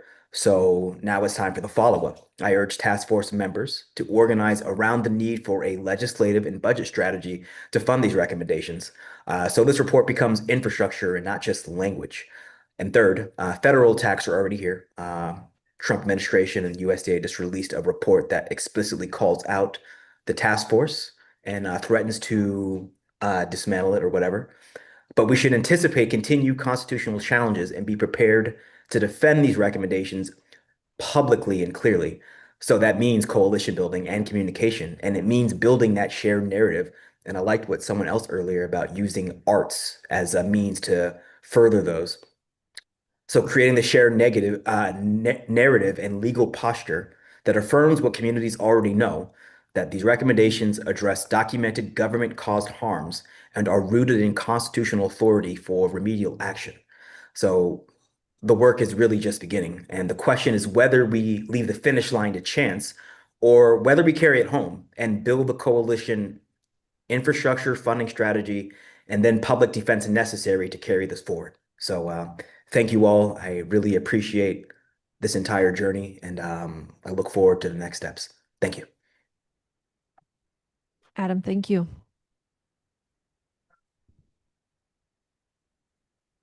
Okay. Stephanie, if you're joining us online and you would like to share your written comment verbally for the public record, you are welcome to do so. Looks like you got your hand up. We're going to let you unmute and you should be ready to go, Stephanie. Hi, everyone. Thank you so much. It's been really great to get to know your project, and I'm excited to read the report. My name is Stephanie Kane. I'm from People, Food, and Land Foundation, and I just wanted to tap in an opportunity for potential infrastructure funding, particularly for urban farming. There is a potential path to land access and for urban food production through the Organics Recycling Mandate, SB 1383. Most cities and unincorporated areas have to meet a procurement target that requires them to purchase organic material products, including compost. And now they can invest some of those procurement targets towards infrastructure for community and on-farm composting. So this offers an opportunity for cities to potentially provide added resources to building out some food sovereignty, so long as it has an accompanying compost operation. And I'm happy to provide more resources. Thank you very much. Thank you, Stephanie. Other folks online for public comments or in the room?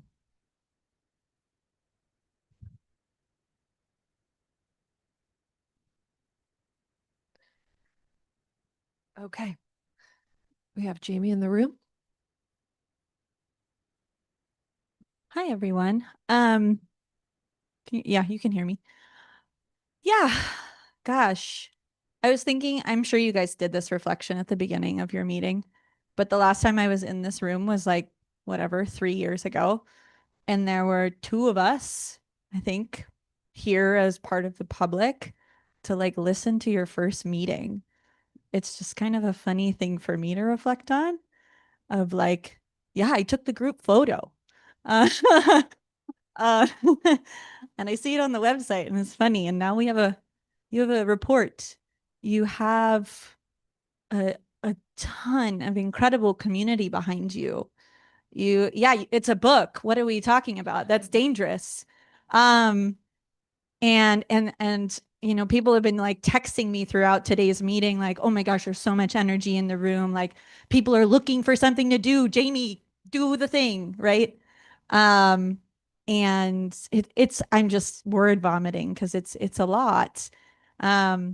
But yeah, I think what I will say is like things will happen. This is like a very exciting piece and document that you've created, and so much is going to happen around this, and I'm excited to be a part of it, and I hope everybody in this room is excited to continue to be a part of it, and I hope that you also take a break and get to celebrate and breathe and go farm and like not come to these policy things for a little bit. That would be nice too, right? But I will end my public comment with actually an ask. Is for you all to actually make public comments tomorrow at the Strategic Growth Council meeting, where the council will be there.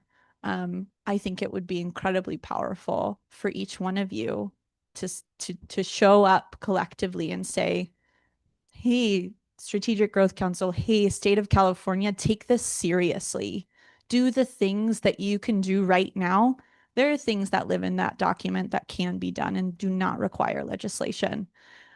Encourage them to do that. Encourage them to take this seriously. You spent so much time and effort and energy putting that together. So make sure that they know that. Obviously, the Strategic Growth Council staff know that, but those members should hear from you directly.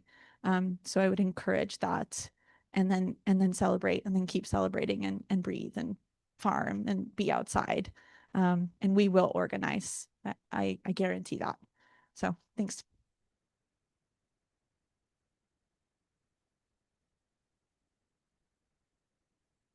Final call for public comments. Come on up. Come on up.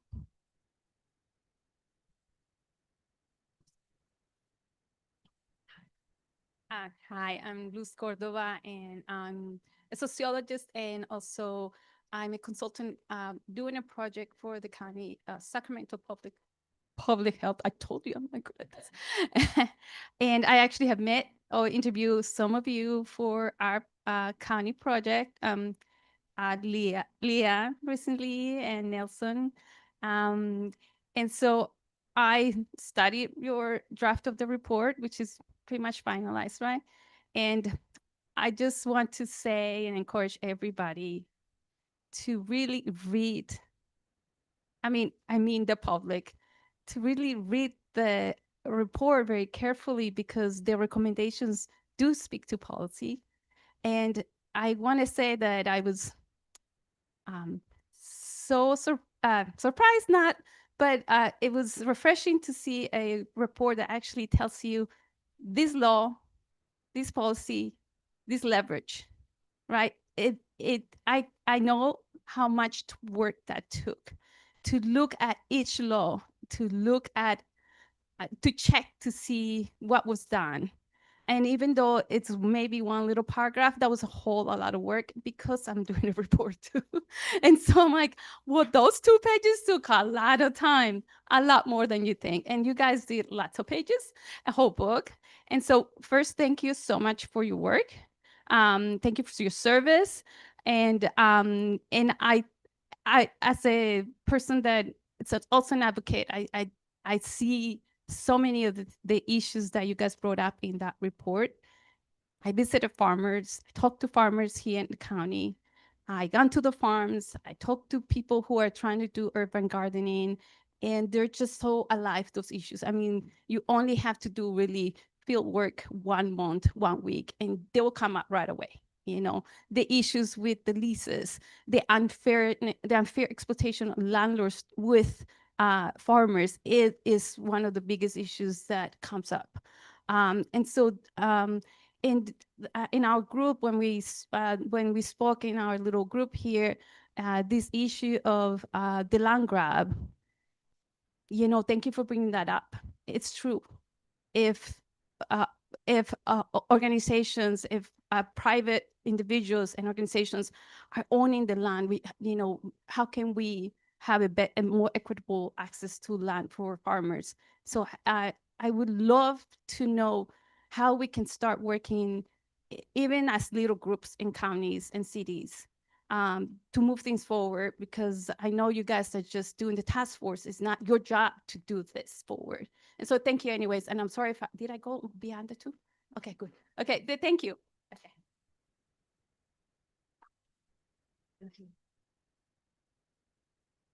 Okay, thank you. Thank you, everyone, for offering your comments in the room and online.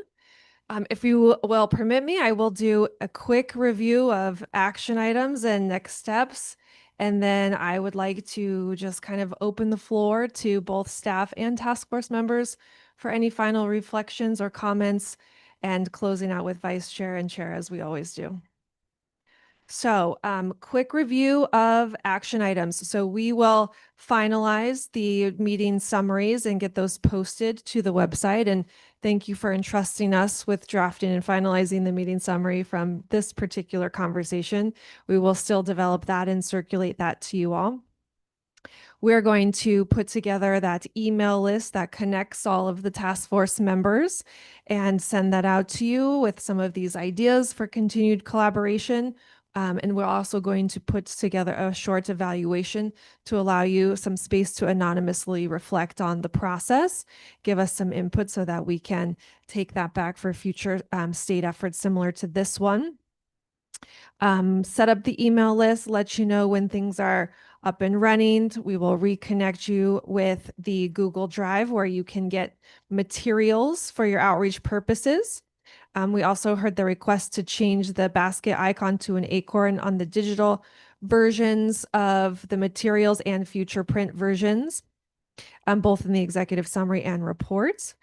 Some requests to add a summary of recommendations tailored for tribal communities and another for conservation organizations such as Land Trust and the UC Reserve System, including Punjabi in the translation of materials, and to share hard copies of our materials with folks that hosted us as site visits. And we'll reach out to those folks and see what other kind of support materials they may need.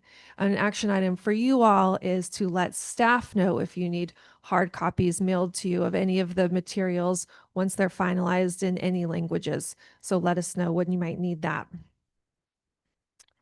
Did I miss any last bit of action item there? Things we're going to produce? Okay. Well, I'll start, and I just want to take a very brief moment to express my deep gratitude. This has been an incredible learning experience for me, and I'm very appreciative and humbled for you all entrusting us to help support you through this process. And you have done an incredible amount of work. This is an extremely impressive body of expertise and knowledge, and most importantly, on the ground lived experience that has informed this. And between you all and the immense amount of outreach that you did, it's a real testament to how collective voices can really shape and move and affect positive change. So thank you. Pass this around. I was not expecting this. Totally. It's better to not prepare. Yeah, I also want to express a lot of gratitude and appreciation for having learned with each one of you for the past 2.5 years. It's been really fun. It's been really meaningful. And yeah, it's been cool to see, I think, all of us as a staff grow. We're working day in and day out together. And then also to see all of you grow into this work and kind of grow into your collaboration together. It's been really beautiful to kind of watch you work as a group. So thank you. And I also just want to share, now that I have the mic, a quick little story, because this morning I was on the train holding that sign up there with the report cover on it. And somebody just came up to me and was like, "Oh, hey, what's that?" Like, "I'm starting a land trust." And I was like, "Oh, really?" The task force has a lot to say about land trusts. And we had this really great conversation about this coalition that this person was building between tribes and farmers and other like advocates in the area that he was from. And so it just felt really like representative of what this group I think has built in a lot of ways. And it made me feel like so much of this work is already happening in California, and there's like a network and a web for all of you to kind of continue tapping into. So congratulations. And yeah, I hope to be in touch with all of you. Great. Well, here we are, sort of back where we started. Thank you all. It's been such an honor and a privilege to be part of this process and to help, as many have said already, to get to this point. It's really, really exciting to see. I think for me, biggest point of reflection is going back which we always talk about, the legislation that established this task force back in 2022, which was pretty scant on detail. It said 13-member task force, detailed some specific roles, and that there would be recommendations to the governor and the legislature addressing the land equity crisis, but largely silent on process. Nothing about outreach and engagement. Topics of the report, structure of the recommendations, subcommittees, work groups, outreach, resources, research, speaker series, all of these other things that have come along the way. And that process, you have all created that process. And to me, that process in and of itself, really, the breadth and depth of the report is testament to your creativity, imagination, and willingness to make this work meaningful. So to take a little bit of language in some legislation and turn it into this book that we now have, or that you have, is really something to be proud of. And as I said, an honor to have been part of this work. So thank you all.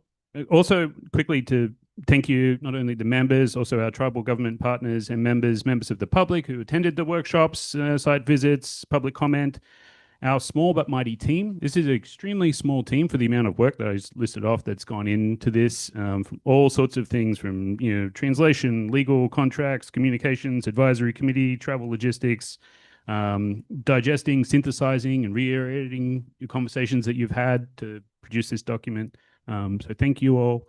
And thank you, Megan, for all your work to facilitate this process and keep the train on the track. So thank you all. Because it's midnight for Irene in Italy. So did you want to, as we see you, Irene, go ahead. Oh,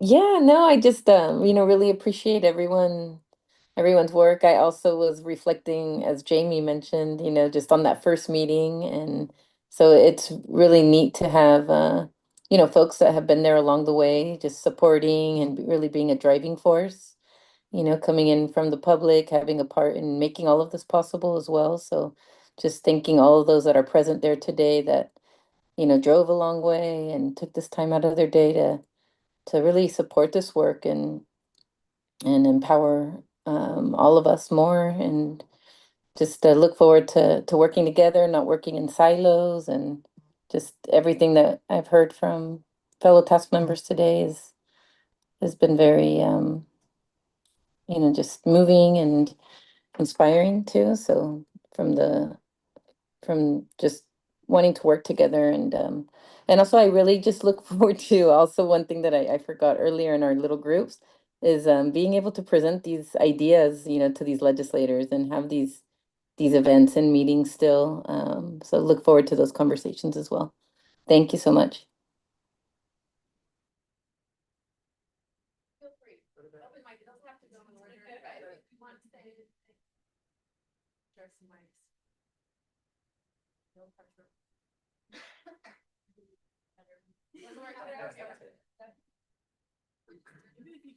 Ditto, yeah.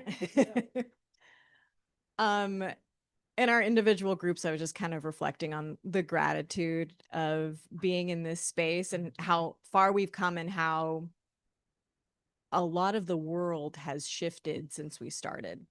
Like, we started in a very different world, and a lot of the world has shifted, but this group has remained steadfast, and we have kept our eye on the prize. And we know our mission here, and it's been just such a privilege to learn from you all and to deliberate with you all and to kind of just explore and have this I'm really grateful for this wonderful opportunity to actually think big and explore all the what ifs, because I think at least in my day-to-day, I spend a lot of time on the problem, and not necessarily have the opportunity to really think about what could be if we think big and boldly. So thank you all for the opportunity and for bringing your big and bold ideas and perspectives and lived experience so that we could, I could reflect on those and we could build this beautiful menu. And I really look forward to seeing what we can do with it from here. There's a lot more to do. So I look forward to diving into this with all of you. And I hope that we can keep this task force and build a coalition from it and pull from these wonderful advocates in the room and beyond who we engaged with over the course of these years. Yeah, so I'm grateful and I'm excited about where to from here. Yeah, I think also related to just the gratitude for everyone here and how we've approached this as peers in an oftentimes in public meeting space where it doesn't feel as comfortable as we all collectively have made those very difficult conversations. And I think we've approached things that in a way that we've come to a solution, which is this, but also, you know, we've worked at building trust with each other, which wasn't always easy. And we tackled so many things in this process that were so hard to grapple with. And we did our best, you know, and I think everyone, you know, I will look forward to having conversations with everyone here outside of Bagley Keene, because I feel like I have gained you know, I know all of you so much better now, and I feel like I can do my job better, and we can be leaders in a lot of different spaces because of this time that we've spent together. And so I really look forward to that. That's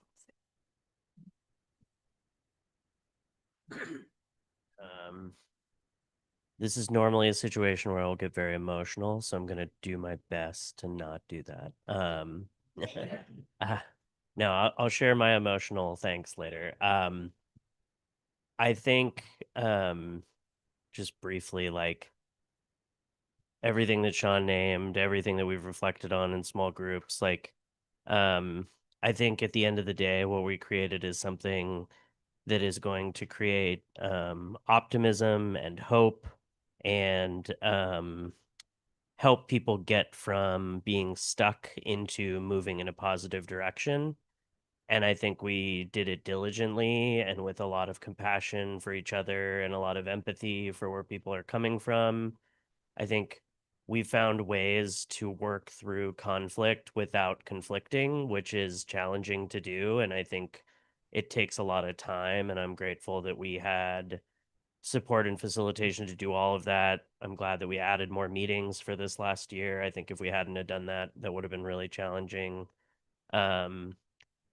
Similar to what you shared, I feel like I've learned a lot getting to know and work with everybody here for a long time, and I hope that that gets to persevere in different ways. And this report is a milestone of a moment in time, but I think it's actually reflective of broader movements and efforts that multiple people who have been unnamed and kind of pushed aside have been doing for a very long time. And I think this report does a pretty good job of elevating both those communities and the solutions that they've come to want and need, and that coupled with the work that we all did in the advisory group, and everybody has created something that I think is going to be important for a long time. And it's been an honor to be a part of that. And yeah, I'm just yeah, I think it's on a quick personal note, it's like, you know, my family were farmers in Watsonville and Salinas in the 30s and 40s, well, until a point. And I don't think they would have imagined that their grandson would be a part of a project like this.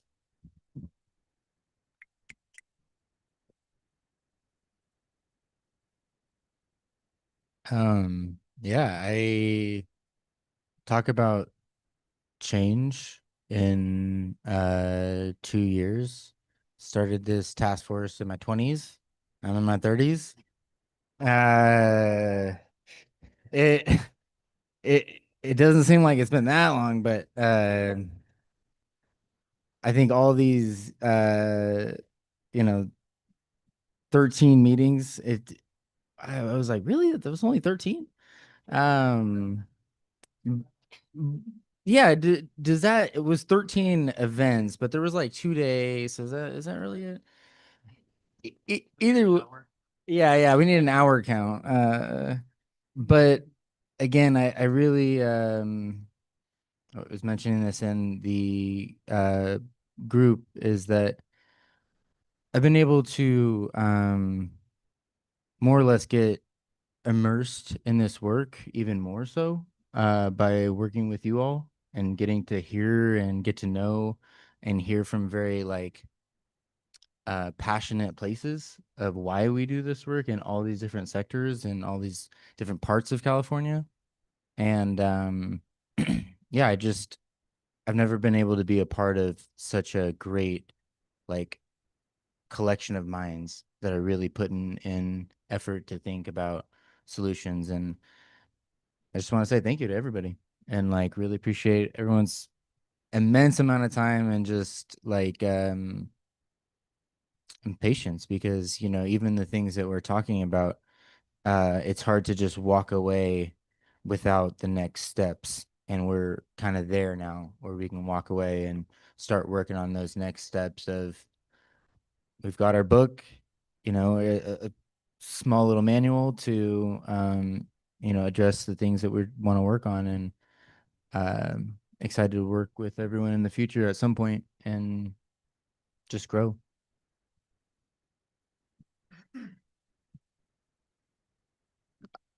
Well, I do have some closing remarks that I'll save for the end, but while I'm in rotation, I can't skip the rotation. Yeah, I had some reflections to share in the closing remarks on our time together this whole time. And I did so because I know myself and I can do word vomit, so I want to keep it concise and get us out of here on time. And it's an emotional part of this journey together as we wrap up and get the next step. But what I share off of my heart right now is reflecting on today in our conversation. I think it was Darlene that I want to uplift of like the people that we're serving and the purpose of why we exist as a task force in addressing the land equity crisis. It's like oftentimes, as you would assume when you're dealing with the government and having trust issues with that, it's like people shy away. People shy away for good reasons because oftentimes in that dynamic, it is extractive and the solutions don't reach those that it needs to. And those that are affected by those decisions are often not at the table making the decisions or influencing those decisions. And I don't know if we're technically state officials or how that works. I mean, we are a government body. Do we have power like that? We have influence. But what I've observed over time with our time together, especially the last like year, is the power that we hold because we uniquely show up to this task force in a way because we're involved in the communities, because we're of the communities, because we're from the communities, and we have the power of our ancestors, and we have the power of our cultural heritage, and we have the power of the works that we do, and that in and of itself makes us approachable. Where I notice people showing up, even like talking about the conferences, talking about our listening sessions. I mean, even thinking about like this last summer when we went to the San Joaquin Valley with Doria and Tessa and myself, and one in particular was the Black Farmers Association of Kern County. We had like less than a week to organize that, and they showed up.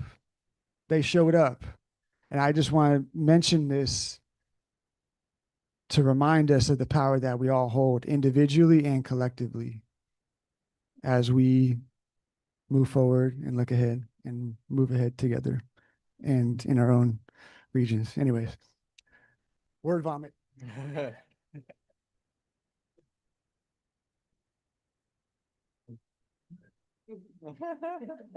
True.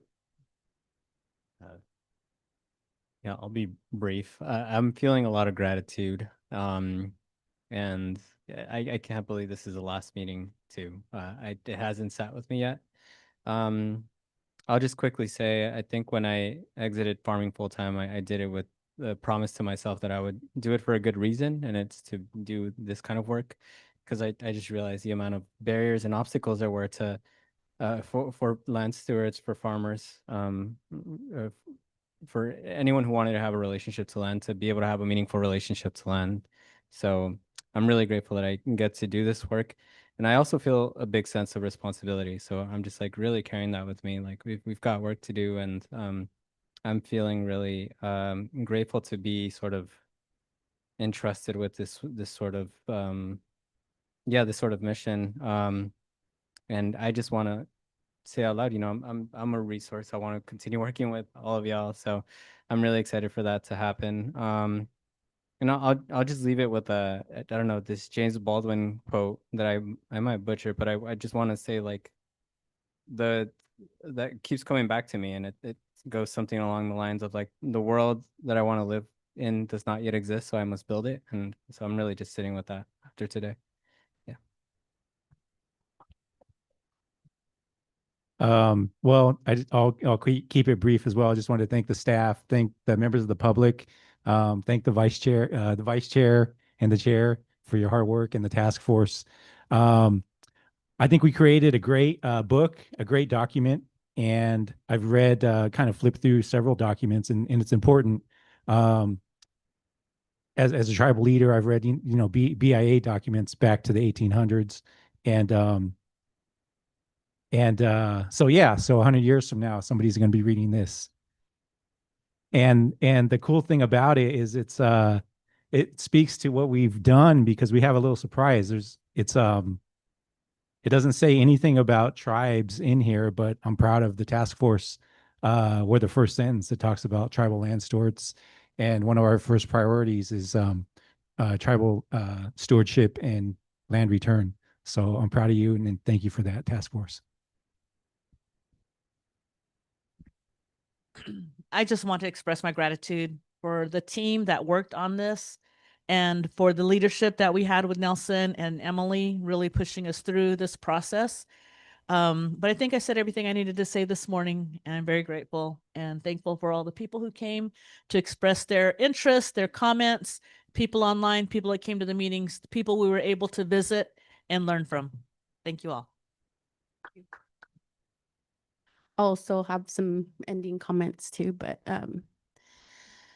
hey, I really appreciate the public comments, especially the emotion in the room, the medicine of the tears, because where I come from, that is a form of medicine. Do my best not to cry either.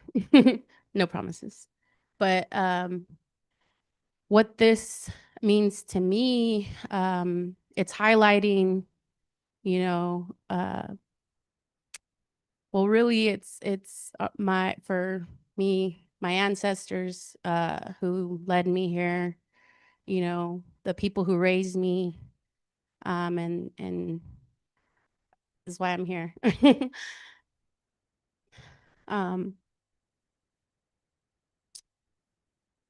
This report of recommendations is nothing new. All we're doing is highlighting the advocacy that's been going on, and like you mentioned, pushed down. So it's really a special opportunity to do that with you all. And the words that were really coming out, and I really appreciate Jamie's words, her comments earlier. I needed that.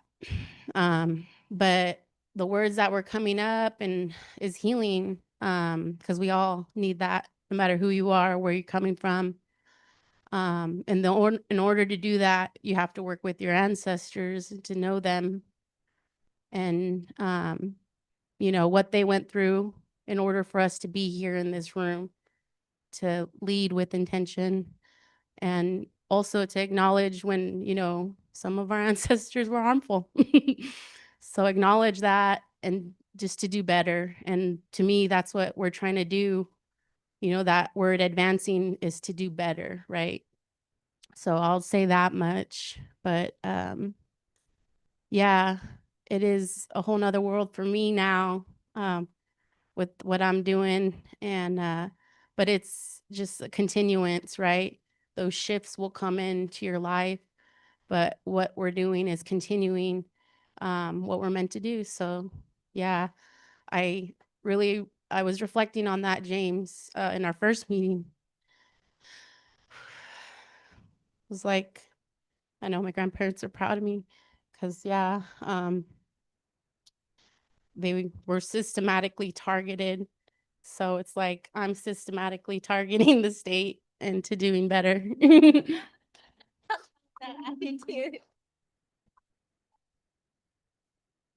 I think everybody has said very well, and I'm not a person that are good at big words, especially in English.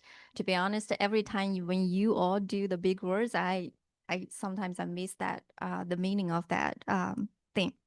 So I like to use examples. So it was one day before the Chinese New Year.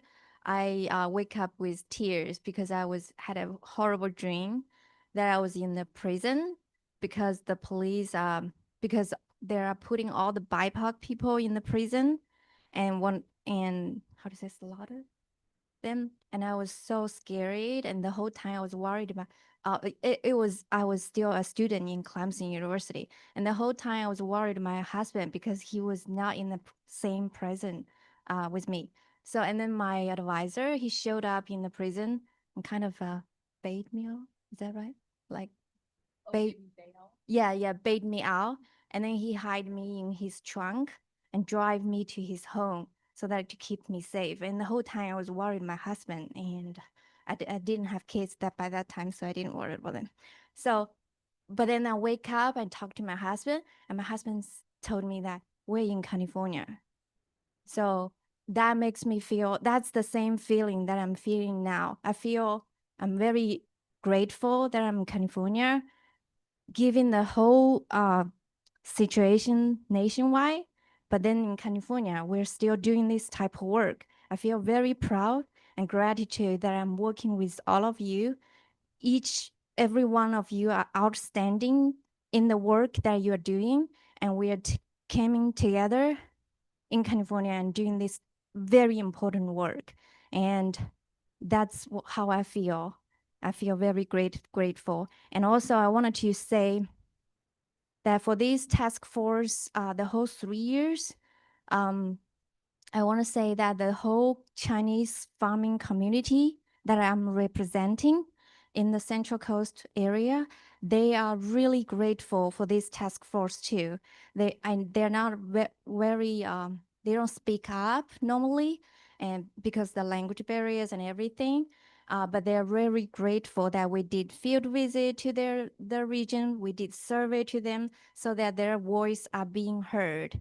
And the fact that we have several meetings being translated into Chinese, the whole community feel that they're being heard, they're being seen by the whole government, the whole state. So I'm very proud of that too. So.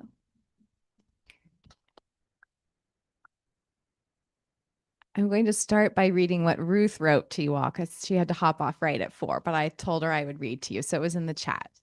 She said, I am grateful to everyone for all you have shared and all I have learned from you, and I look forward to continuing to connect. So I wanted to make sure I shared that with you all. And everyone has said so much, and there's really no way to adequately express how grateful I am to have been part of this process. I'll say one thing that I think I have just continued to be impressed by is how you all manage to hold the need for like big collective pathways forward with the very specific needs and diversity of needs that are on the ground. And that's not an easy line to walk. Like that kind of ability to abstract and find a collective way forward within the very, very unique histories, needs on the land. And I've been very impressed by all of your like commitment to finding that line, to finding that way forward. And I was taking little notes of the words you all were sharing as you talked, just to reflect them back to you. And I know Caleb will hand it to you next, but I heard gratitude, learning, trust building, commitment, support, compassion, community, ancestors, care, healing, and work. And you have done all of that. And it's an amazing set of words that you all have shared. So thank you for letting me be part of this process with you.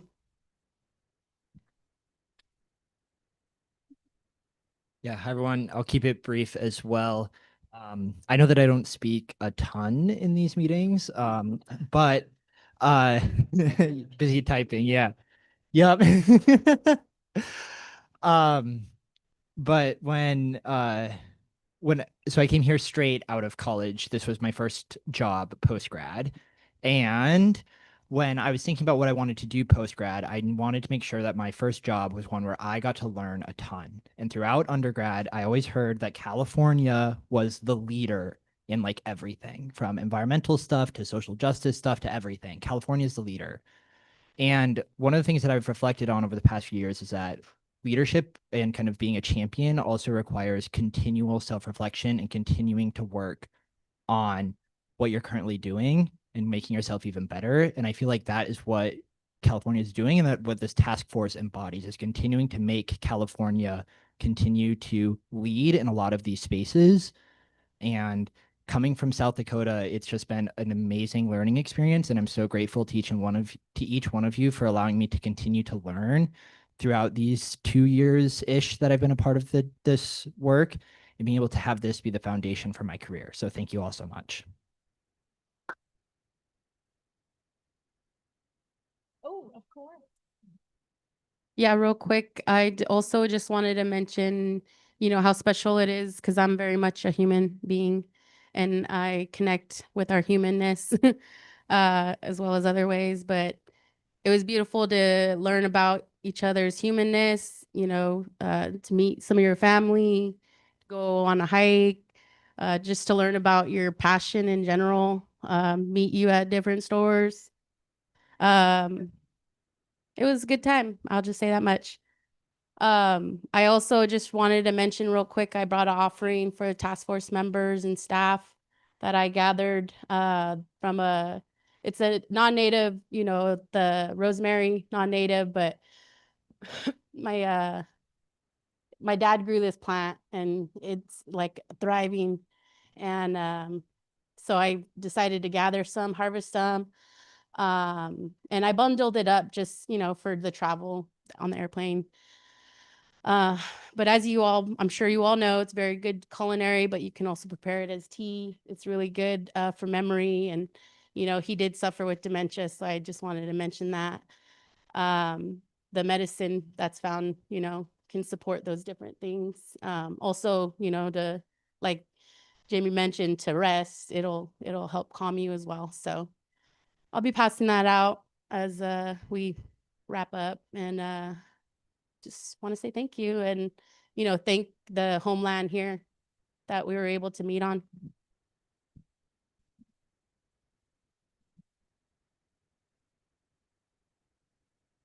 All right, wrap it up. No word vomit this time. No. So before we adjourn, I want to once again express my deep gratitude for the time, insight, commitment, care that each of you have invested over these nearly 2.5 years now, stewarding these policy recommendations. This work has required patience, trust, and a willingness to stay at the table. We're still here. We're still at it. Even when the conversations are complex, painful, or uncomfortable. And as we close this chapter of our task force, I want to be crystal clear. The work does not stop here. Implementation does not begin today. It has already been underway through the relationships that we've built together, the partnerships that we've formed, and the momentum that we've created together. A key question I invite each of us to carry forward is, how do we see ourselves advancing this work from where we sit next? Whether through policy, practice, funding, organizing, coalition building, or other continued collaborations, each of us has a role in ensuring this work moves from recommendations to reality. Agricultural land equity in California will not be realized by a single report or body. It will be realized through sustained stewardship of the ideas and commitments that we've all shaped together. And with that, again, can't express my gratitude enough. I thank each and every one of you and everybody throughout the state of California, everybody submitted their survey responses, everybody that showed up to conferences, everybody that showed up to subcommittee meetings, public comment at our regular meetings, our listening sessions, our site visits, anything else that I've missed in that process, a lot to capture, and we did it, y'all. So thank y'all for your leadership and your partnership, and I look forward to continuing this work together alongside you in new forms, new collaborations, and with the same shared purpose. This meeting is adjourned. The final one, let's celebrate.